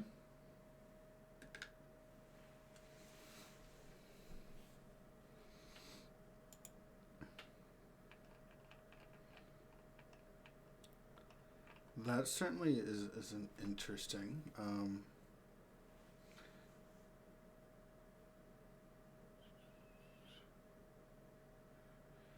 Is this minor, inconvenient, or non-life threatening? It is not, it is life threatening in that if this slothful energy builds up, your heart won't beat.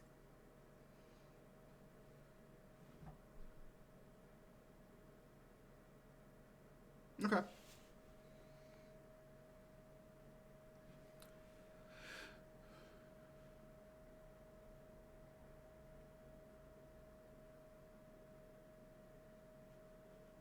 I am going to.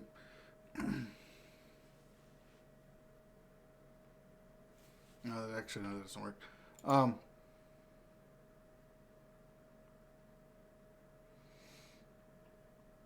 No, yeah, I'm gonna you continue to go on with the um, exorcism Mm-hmm.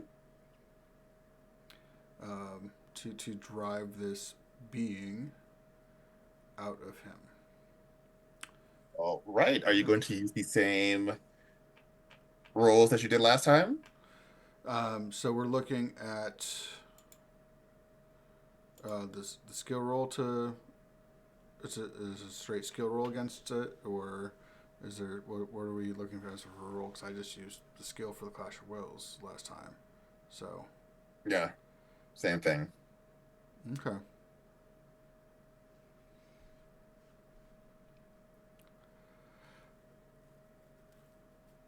I'm gonna use subterfuge and try to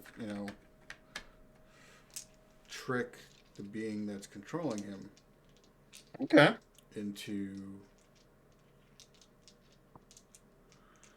um, that now that I'm weak and I'm becoming a much better target than he would be. Let me hold up. You you're not exercising, but you're convincing this thing that you have a connection to that like possess me instead. Is that what we're doing? It is still exercising because we're removing it from Fair. him. That is We're true. removing it from him. Um, so we're doing that with subterfuge, and the devil is in the details. Then okay. Um, well, we start off with that. That is four successes, and of course, I have three divinity dice, so three of those are divinity dice.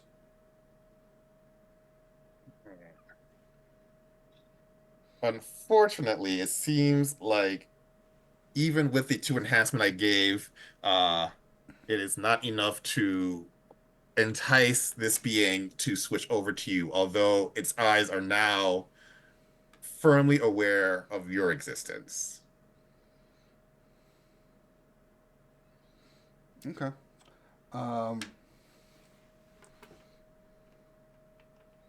yeah, so I'm gonna just once again.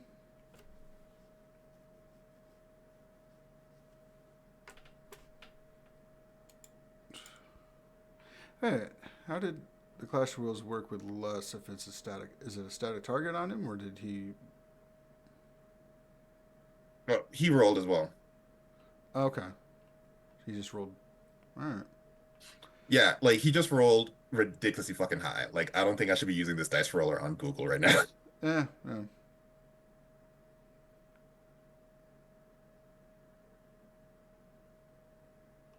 As he looks at you, he's like, Bodhi, as fun as this has been, I think it's time for me to leave. It's time for someone to leave. I'm gonna imbue a legend to call on the monster calling, Mm-hmm. um, and then use just presence to just drive this thing out of there. So All right.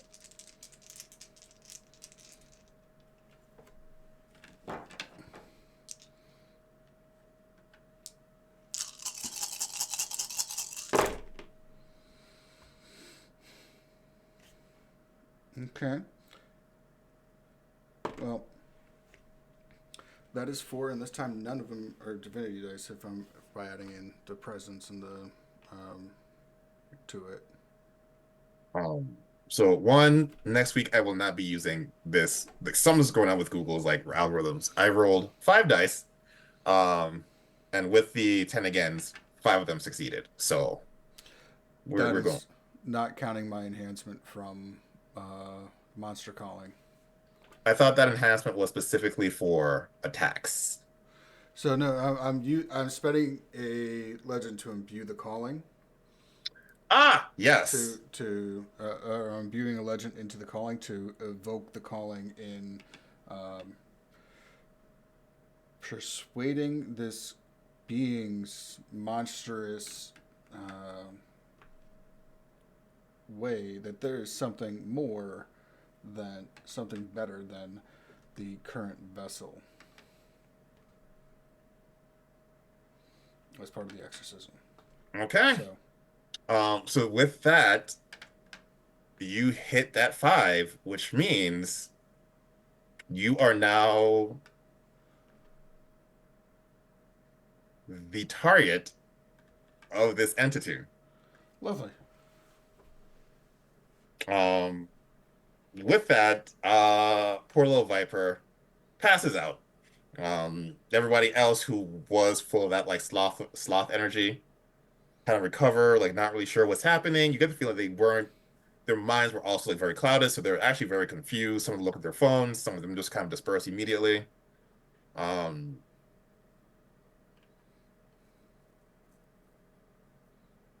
but yeah, seems like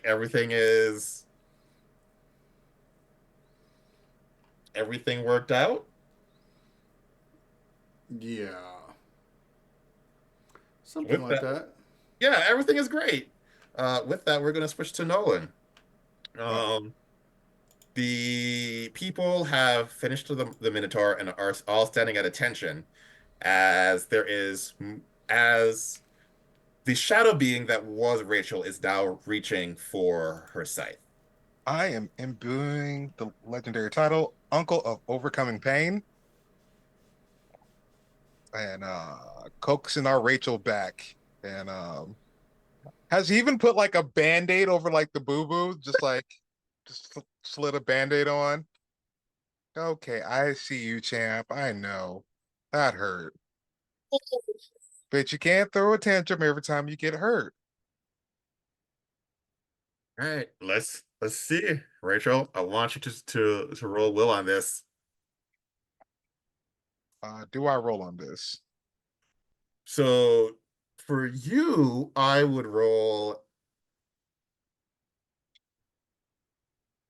either medicine or empathy. Empathy. That sounds about right. You're like Okay. you're comforting her. You're being like it's okay, and then a presence roll probably being like it's okay. I got you. You're not alone. Also, please don't go berserk. There are too many innocents around. Oh yeah, yeah, yeah. Um, let's see. Let's do divinity die. Okay, okay. And now 1, 2, 3,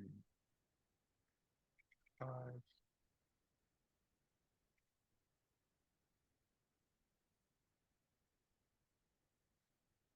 So so 3 successes on the divinity die. Mm-hmm.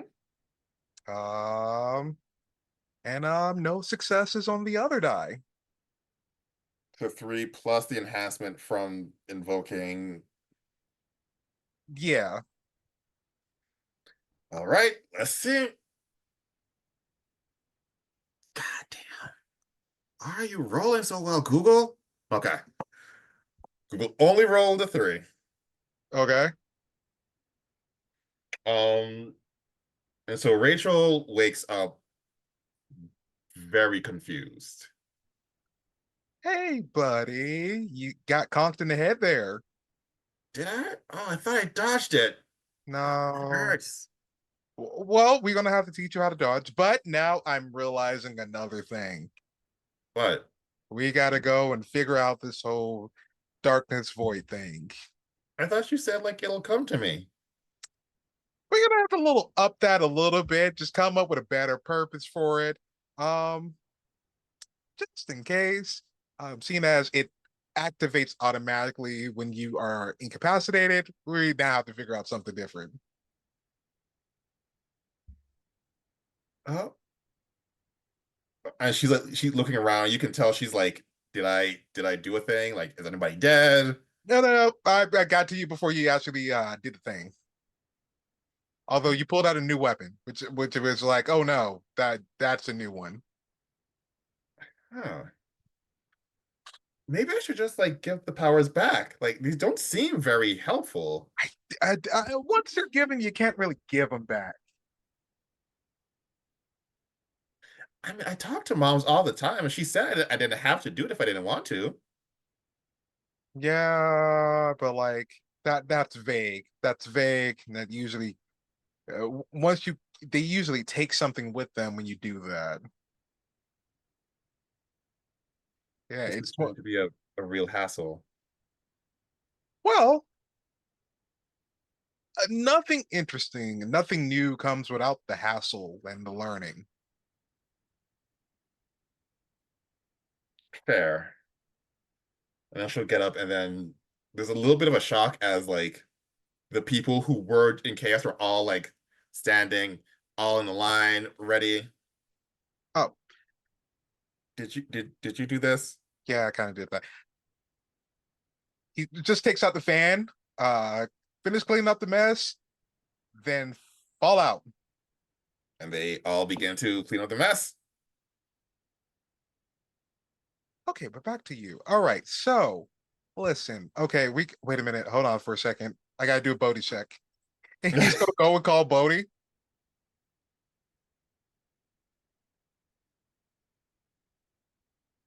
Hello? Yo, Oh, you're alive. Thinking this. Okay. We took care of our two Minotaur. We've learned some things about ourselves along the way. We're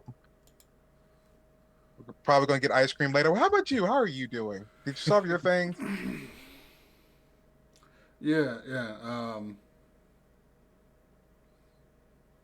Viper. I have an unconscious Viper, which I believe is now purged of the creature of the corruption, and I've got an unconscious Minotaur here. Oh, Um, all of it, us are it was dead. it was very angry. Oh, well, they do seem angry. Anything else? Was that it? Are you good? You want us to meet up with you?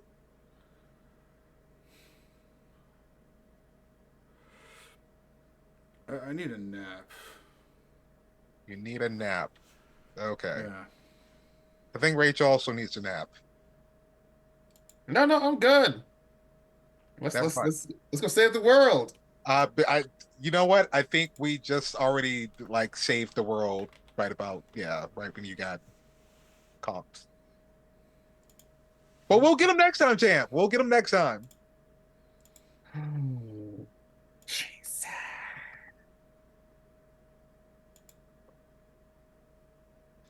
So she says okay, and like she slowly walks away. Oh, Really, just, like feeling guilty, like she wants to help out, and but she just hasn't been trained how to fight yet, and so there's a lot of just like martial training she needs to get. But as she's walking away, you go back and start talking to Bodhi, and you can see your breath. no, no. Rachel, you might have to rein it in, buddy. Yeah, the rein the like I get the sadness, but you're gonna have to rein in the coldness of space. Oh, I'm sorry. Oh no. And she just walks away. Oh, we'll work on that. Okay. Anything else? Anything else we got to clean up or fix?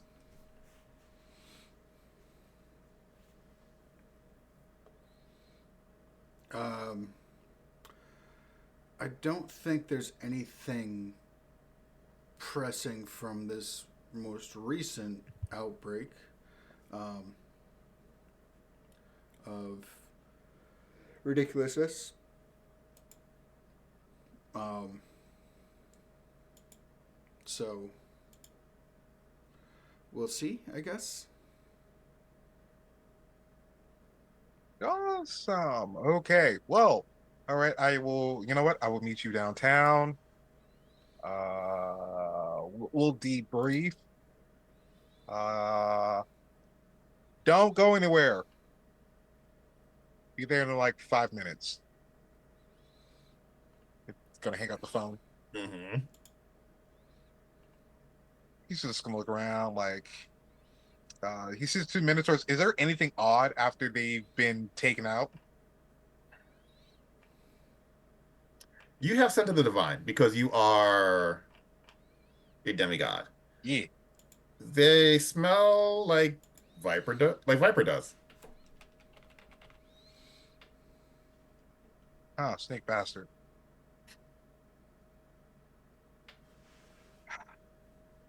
All right. So, if you guys can just pack these two things up, we're gonna use them for parts. That we're just not gonna waste anything here.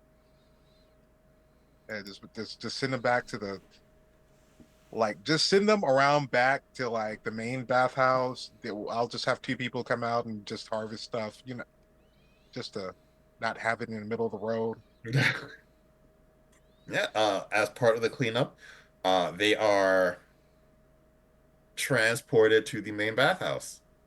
Um, and he's just making his way, going into like where he came from, going out, making his way downtown. Hmm. Um, well, not downtown, making his way to the dock, Ducks. trying to get the boatie. Shouldn't take long. He's not even using the bus this time. He's actually using his car. Yeah, like especially because you have something close-ish to the dock, so you can get there within 10 minutes. Once he gets there, Mr. Lee, are you live? Gonna just look up and wave. Okay, awesome. He's just looking around. Are there still people with cameras around? No, they left. Wonderful. Okay. Just looking about. Does he see Snake Guy on the ground? Yep, still, unless Bodhi has moved him, he is still unconscious. Yeah, no, he's unconscious, right next to the unconscious Minotaur. Um, but he's just kind of sitting there waiting for Dorton to show up. So Yeah, what? it's been about past 10 minutes since, yeah, so he would have been here. But once he shows up, he's a little standoffish of you.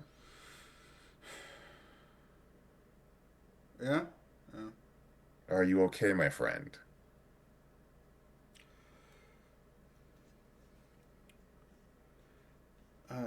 There is certainly a concern that fighting this thing is having an effect on me.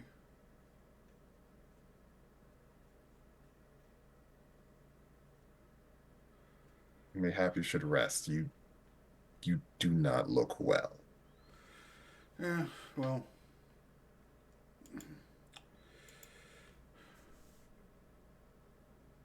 that's seems to be a thing that's going around.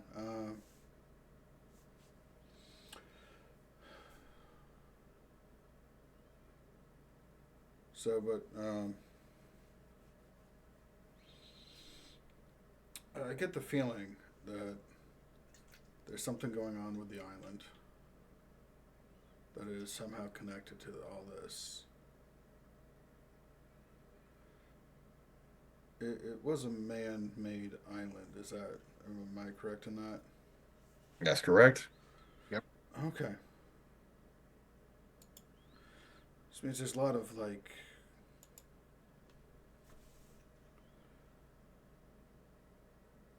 Is it like just trash, or he filled it in with stuff, or like, do we know what it's made out of? I don't think Doug would have told you that. He did mention that he was um like building it from cement and then putting dirt on top of it. But that was months ago when he told you that.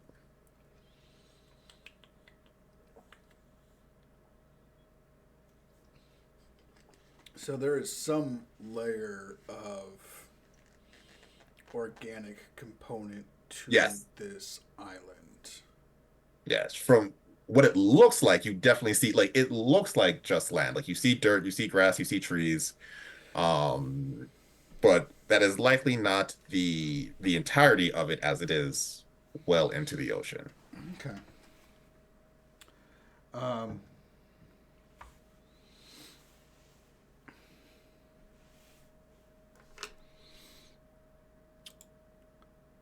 I'm gonna blight the fucking island.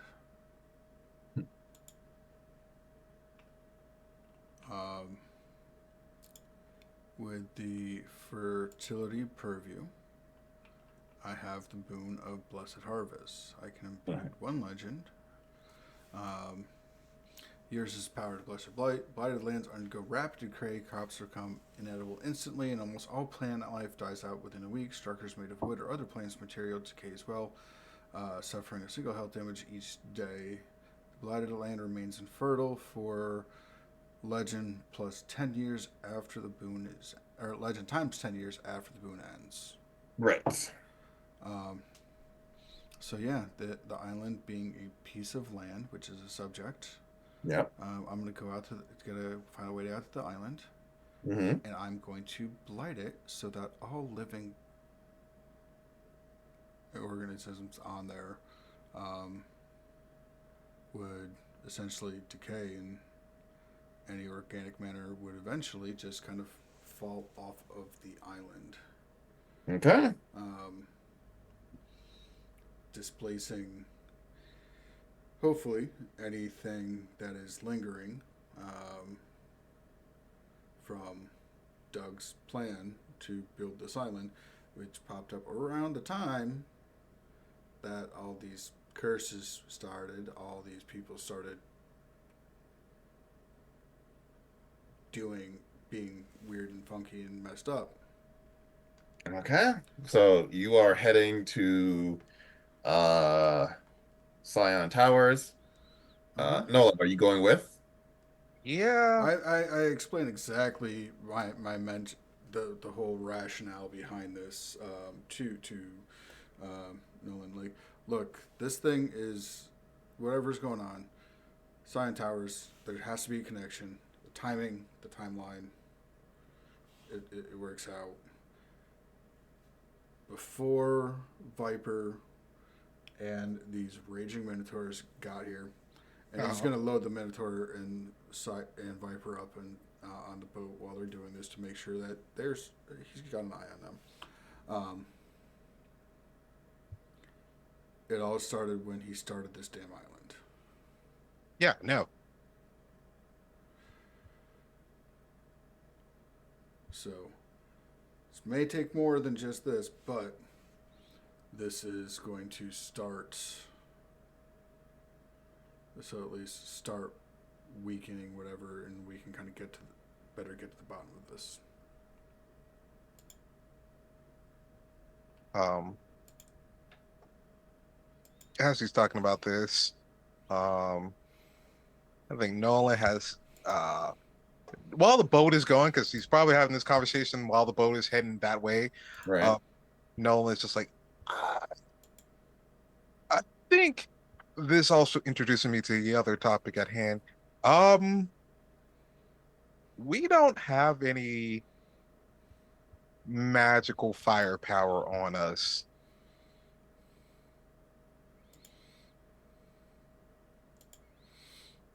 Like, oh, we kind of need something where, like, the Demigod powers, so great, amazing, wonderful, will not, before would give him up, but right now, probably doesn't seem like a great idea.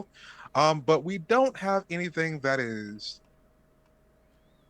proactive, foundational. Well, with your Buddhism, you do have some foundational stuff, but we don't have the type of occult stuff that we need to deal with these sort of things on a constant basis, is what I'm starting to realize. Also, I was right about everything.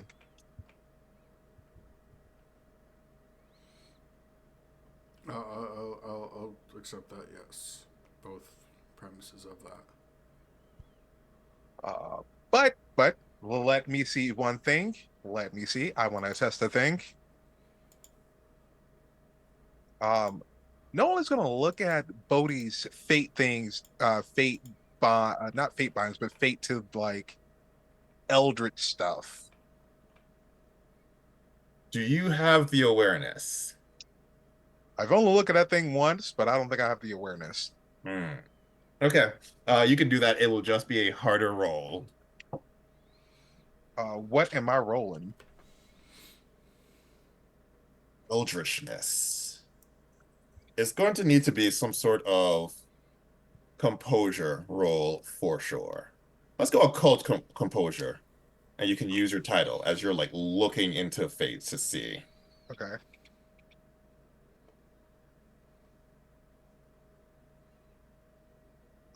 Is Divinity Dice still up? You flooded the pool, and so that would reset your divinity dice. And I don't Okay. think you've done anything since then to regain any. So right now you don't have any. Cool. Okay. Just wanted to make sure.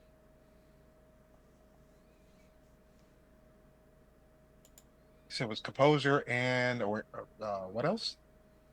I'm thinking either occult or integrity.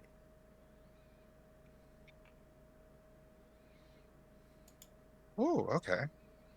Um, one, two, three, four, five,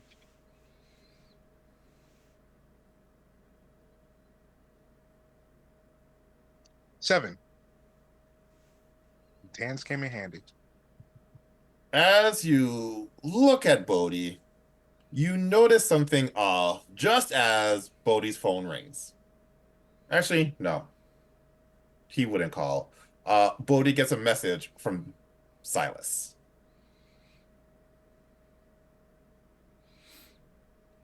Unless there's absolutely no thing else going on in the boat right now, Bodhi is not. Uh, the only thing else going on is Nolan is like checking you out. Yeah, no. I will trust that Nolan is doing something in looking for something. I will give him the opportunity to find it, and I will not be answering or replying to this message at the moment. All right. Um, Nolan, Yes. Bodhi seems like Bodhi, Uh-huh. but different. He has a his path seems different. You don't know if there's any Cthulhu's involved, but he seems like this battle with Viper has like altered his path, possibly for the better. Okay. It's a change divine. Even when you are looking into like the void and stuff, you find a way to like make this like a betterment for yourself somehow.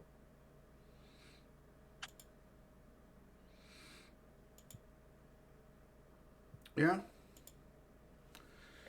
Um, That's not fun to gloat for someone who can just find enlightenment in gloating. you know, it's certainly is not a fun experience. I would give this Uber 1 star rating at the moment.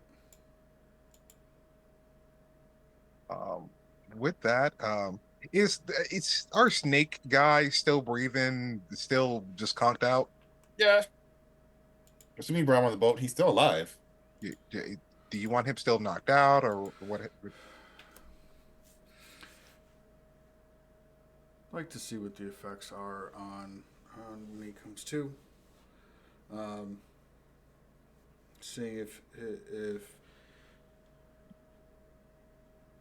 he is being a non-mortal, he might have a little bit more insights on what he's undergone.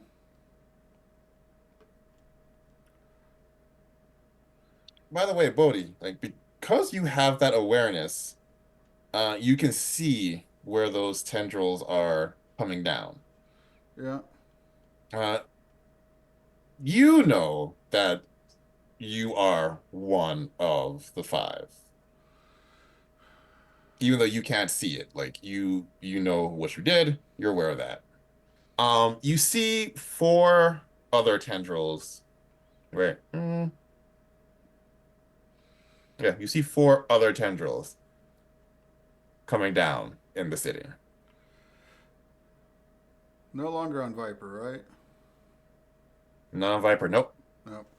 So there was the family, Mm-hmm. city hall, Mm-hmm.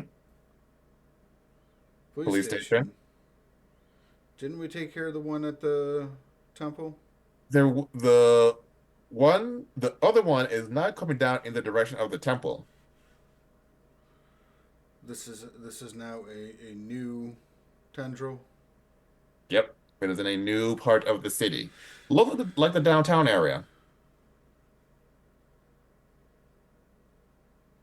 where the right. Oh no. What happened with your mentor? But What happened with your Minotaur? oh yeah, we took it down. We took it down. Rachel got conked in the head.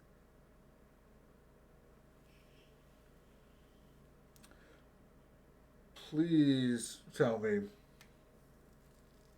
that Rachel is. Where's Rachel? Where did she go? I believe she went back home. Well, remember, she didn't have time to like buy a house one day, and so she was using the fast funds you gave her to stay at a 3.5-star hotel. Yeah, staying at her hotel place until she actually is able to go actually find a place. Did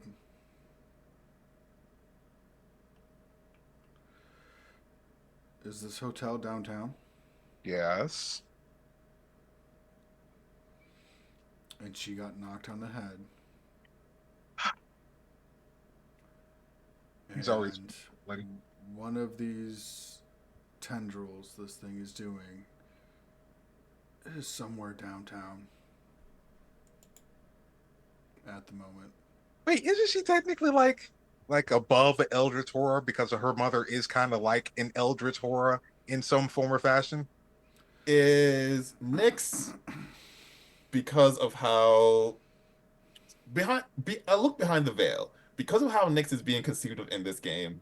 Yes, Nyx is a Eldritch horror or above Eldritch horror as she is a revelation of like the universe. Like that's what she is. Is Rachel, the 24-year-old like human being who just became a Scion like 2 days ago, above Eldritch horror? Probably not. Probably not. That makes sense. He's already like calling like this. No, no answer. Damn it.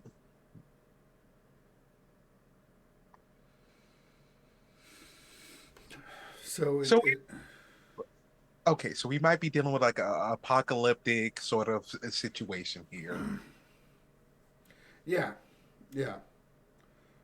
Meanwhile, Um, we're heading to the island away from the city s- for us to not be able to deal with said apocalyptic situation. when there was five tendrils when we first figured this out. We took care of the one at the temple. Hmm. Just took care of Viper, Uh-huh. and there are still five tendrils, which means a Hmm. this thing is for some reason holding on to that number five, and whenever we pop one and take it out, it's tapping another target.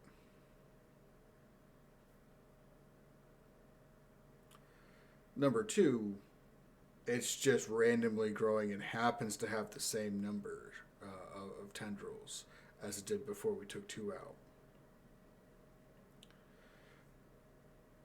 It's there's the cycle. There's this synergy of all these things that the number of tendrils has some meaning that we haven't figured out yet. But I'm willing to wager that if we figure out how to deal with Rachel, it's just going to tap someone else. Or he's just gonna look through his phone and be like, What if we contacted a certain person to deal with that part of that problem?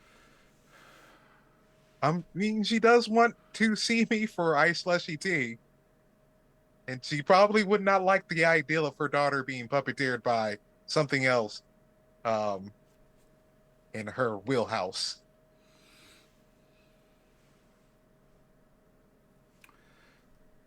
You are probably right. Hmm. And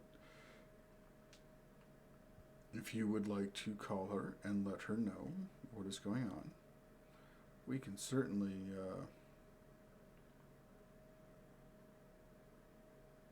do it that way. I'm gonna do it. This is gonna hurt my heart. And he's not actually dialing the phone. He's just looking at like the black mirror of the screen. He's just gonna go, "Hi, Nix. Hi, Nolan here. We met. Hi. We were talking about having iced tea. I would bring the tea, maybe a little bit of heat. Listen, a certain chthonic central thing seems to try to wrap his clutches around a very sad Rachel, trying to help her with her whole power situation. It seems like that thing is trying to take advantage. I don't know if you want to deal with that. Um, as you put the phone away, you get a phone call. Oh, You don't recognize the number, just gonna answer. and you hear this gruff voice. Is this Nolan?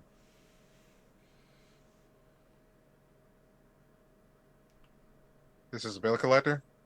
I see you're as dumb as your father. My name is Hades. Maybe you've heard of me. He gonna put him on hold.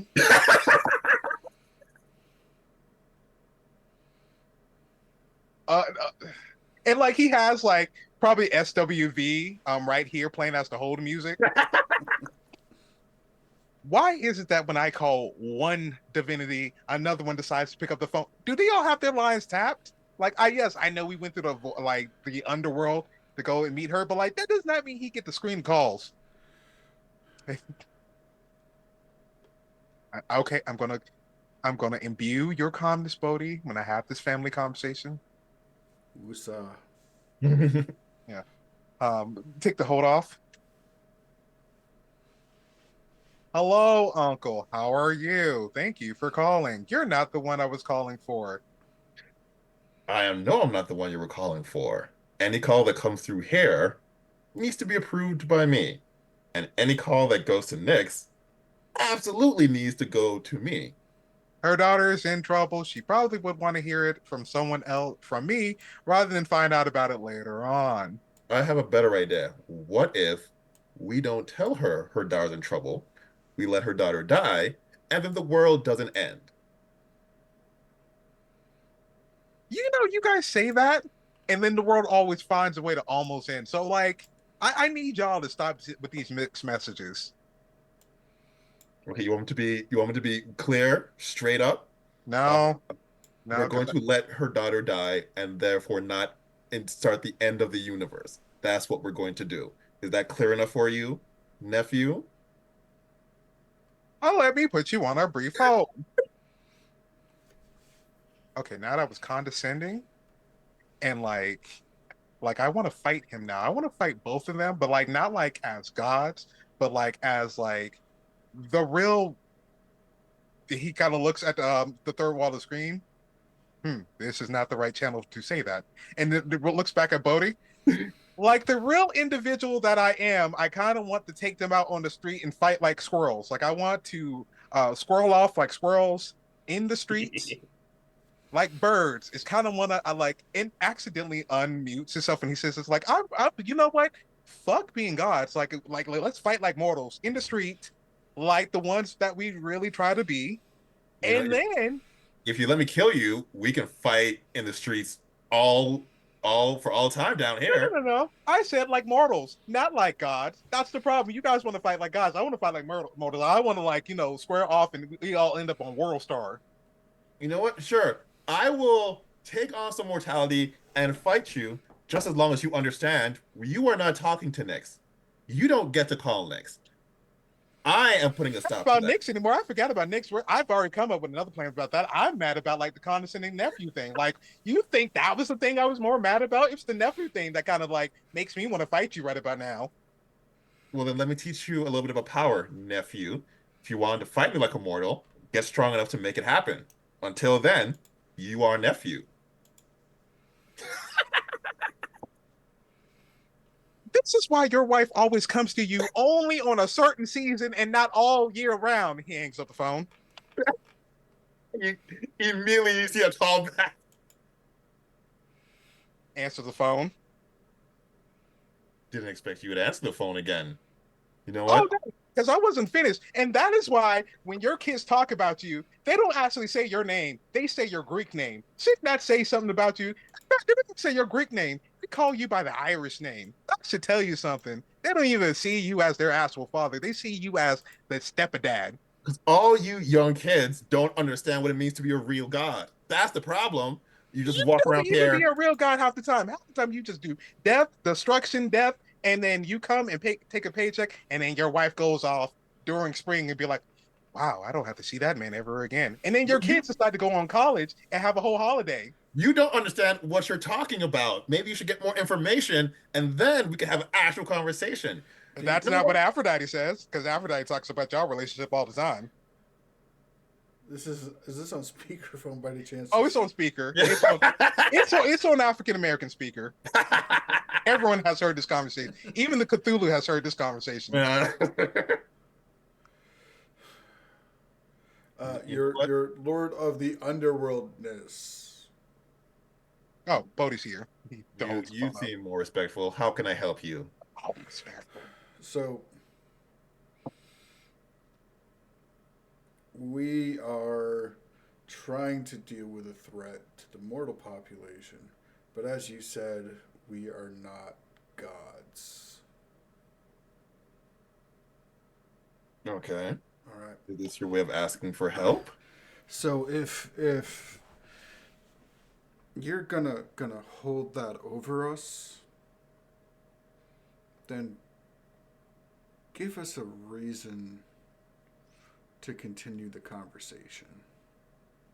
We don't need to continue the conversation. All I'm saying is, whatever your plan is, will not include talking to Nyx, because for you to call Nyx, it has to go through Hades, and I am going to put a stop to all calls to Nyx. We want her to go back to sleep. Have you seen Nyx recently? Am I still alive? Yeah, have you seen Nyx Then recently? I haven't seen her. Okay. I stay far away from her. So how would I trust someone who hasn't seen her, It's not a matter of trust. has You the can't. ability to prevent me from seeing her again? You know what? If you want to die and come back here, by all means, but you're not going to call her. And good luck getting through the realm. What's the realm's name? I keep forgetting. Oh, it's my name. Good luck getting through my name to go see Nyx. Well, Well, you know what? He's absolutely right. he's not going to help, and apparently we are not. No. We're still children. We're not. We're gods. We have no way of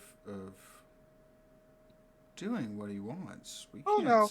We cannot stop a eldritch being from a dimension that we have no. Um, we're just children. We Hmm. can't. We couldn't possibly face that. So what hope do we have of defeating one of its puppets? But he needs that happen to prevent um, the world from ending, as he puts it. So I mean, we could always like when there's a whole bunch of bodies, have them shift off to the Norse yeah, underworld and also the lower underworld and just kind of siphon all of that to like the growing other underworlds happening. And I know he would very much hate that because then those other uh death gods would be like, "Oh no, we have all this power. Hades, what are you doing here? We don't want you here anymore." What happens if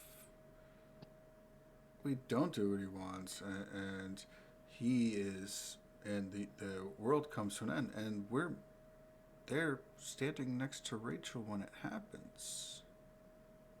Or even What worse, happens when that happens? I don't know what's going to happen. What possibly or could happen? or if something big were to happen and he has all this paperwork happen, and then all the gods meet up and be like, "Hey, who knew that this thing was happening and didn't prevent it?"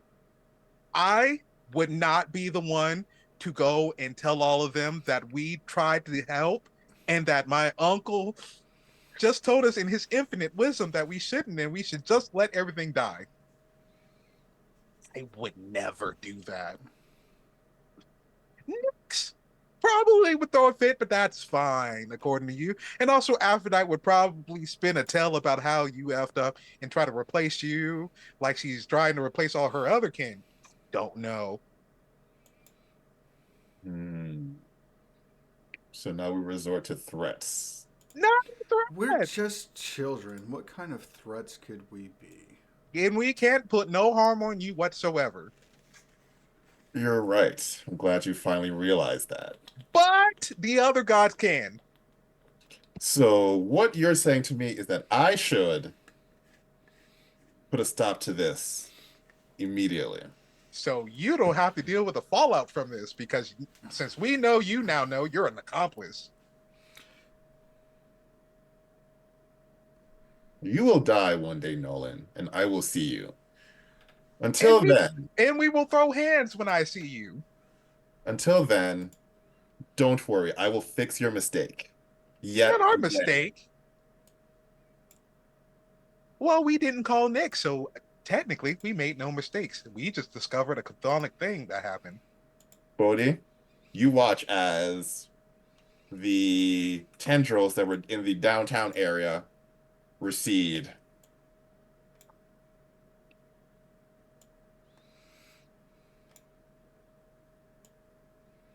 Then Hades says, "You're welcome. Don't call me again. I did not call you, and I won't call you again, but I will see you for Thanksgiving. This time, bring the cherry Sprite. I heard it tastes good. You can't demand cherry Sprite without had to go through all of this. Just bring the cherry Sprite. Who you yelling at? Who you raising your Oh voice at? my, everything is such a Okay, fine, fine. I will bring the cherry Sprite. oh, yeah. But your wife better not make the dressing though. You tell her not to make it. I'm not gonna tell her not to make it. How the she put raisins in the you know what I'm hanging up. She put raisins grape in the dressing. No, no, no, no, no, no, no. Hands What? up. Who? What? Hands up. Yeah, I don't understand the relationship at all. Who puts raisins and grapes in dressing? His wife, apparently that's what she does when she leaves. Apparently she just gathers the berries. I'm like, this should go in like dressing, apparently. This is how white women started putting grapes and raisins in Exactly. salad. That's She where I figured. she started all of it. It's all her fault. She was the original Karen. Well, the tendril problem seems to be taken care of. Well, one of the tendrils, the Rachel tendril. Um, so, 4 to go. Um, imagine at this point, are we arriving to the island yet? Is it a long boat ride? Yeah, you're just about there. All right.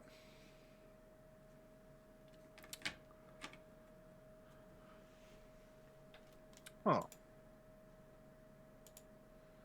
So, Uh, are we seeing anything as we're coming up to the island? Not really. It's pretty desolate. There's still the tower or what remains of it. There's some grasses, a couple trees, but they're all like positioned in a way to look pretty rather than like natural growth. Hmm. This is all you, Bodhi. So tell me about fate binding relics. What does that affect you? I'm gonna have to get to you next week because I do not remember. Okay, And we because got like I 6 minutes. because I don't have the because I need it so that I can spend the legend to or imbue the legend that I want to do this. Um, Okay. So then here's what we'll do. We got 5 minutes left. So we'll call it here. So then we can figure out the fate binding stuff. I can bring that back in. Um, we can cast, we can what is it, curse the earth so that nothing grows here. But before and everything there dies. That is also an important part of yeah, this. like everything that is there, like will every organic thing will die.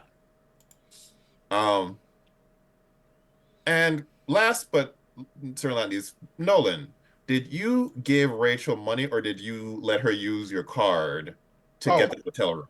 I gave her money because I feel like she probably would not want to be responsible for the card. Right. Okay.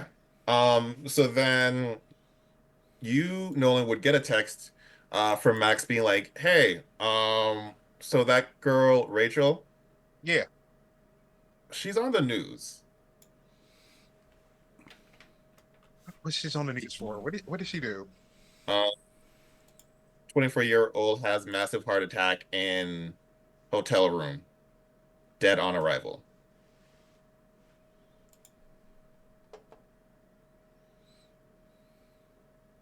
And that's where we'll end it for the day.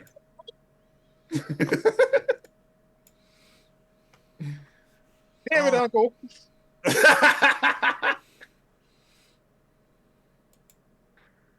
Oh boy, yeah. I did not know what was going to happen today. Um, None of that was expected, but all so fun. Thank you all for playing. Let's have a quick reintroduction as we head out. This time let's begin with Nolan. Let's say who you are, who you're playing, uh, what Nolan is feeling, and any pertinence that Crow may have. Hi, hello. I am Crow, I just finished playing Nolan, him, the demigod of war. Um, he's gonna fight. He's gonna fight his uncle as soon as he sees him. But right now, especially at the family gathering, he's definitely gonna get he's on site.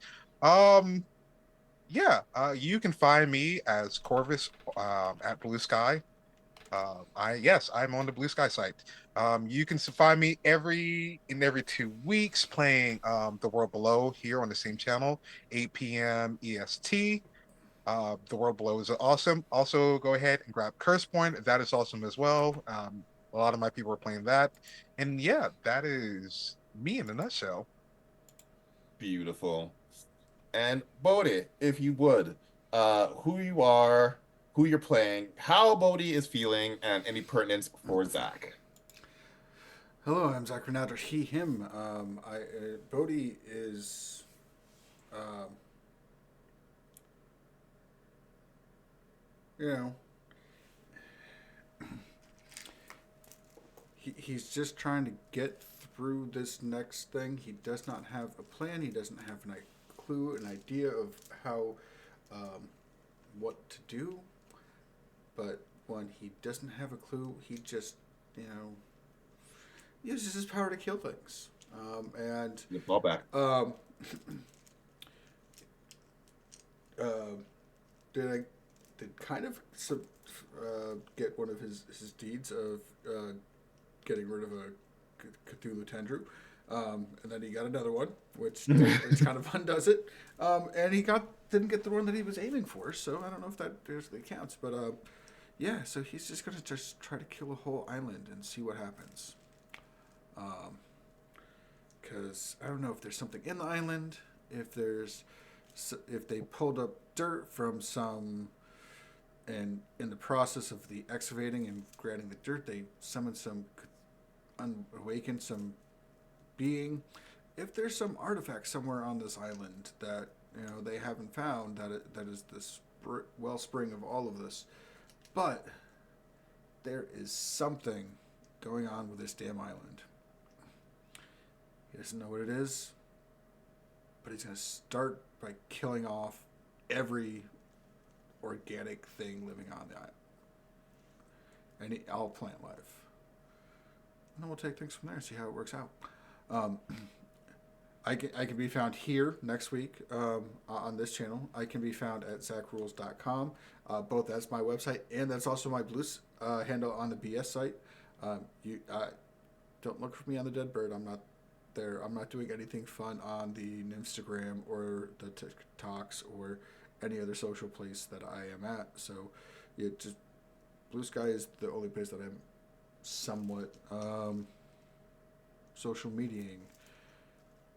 And I think I can announce this, so I'm going to go ahead and do it. Thursday, the 28th, Thanksgiving, we will be starting the first of Tom Mears' Curse Spawn origin stories, and I will be the first guest in that series. So check that out. Beautiful. I cannot wait to see it. Oh, all right. I think that is it. Thank you all for joining us. Thank you all for playing. We will see you all next week. Until then, have a good one. Bye.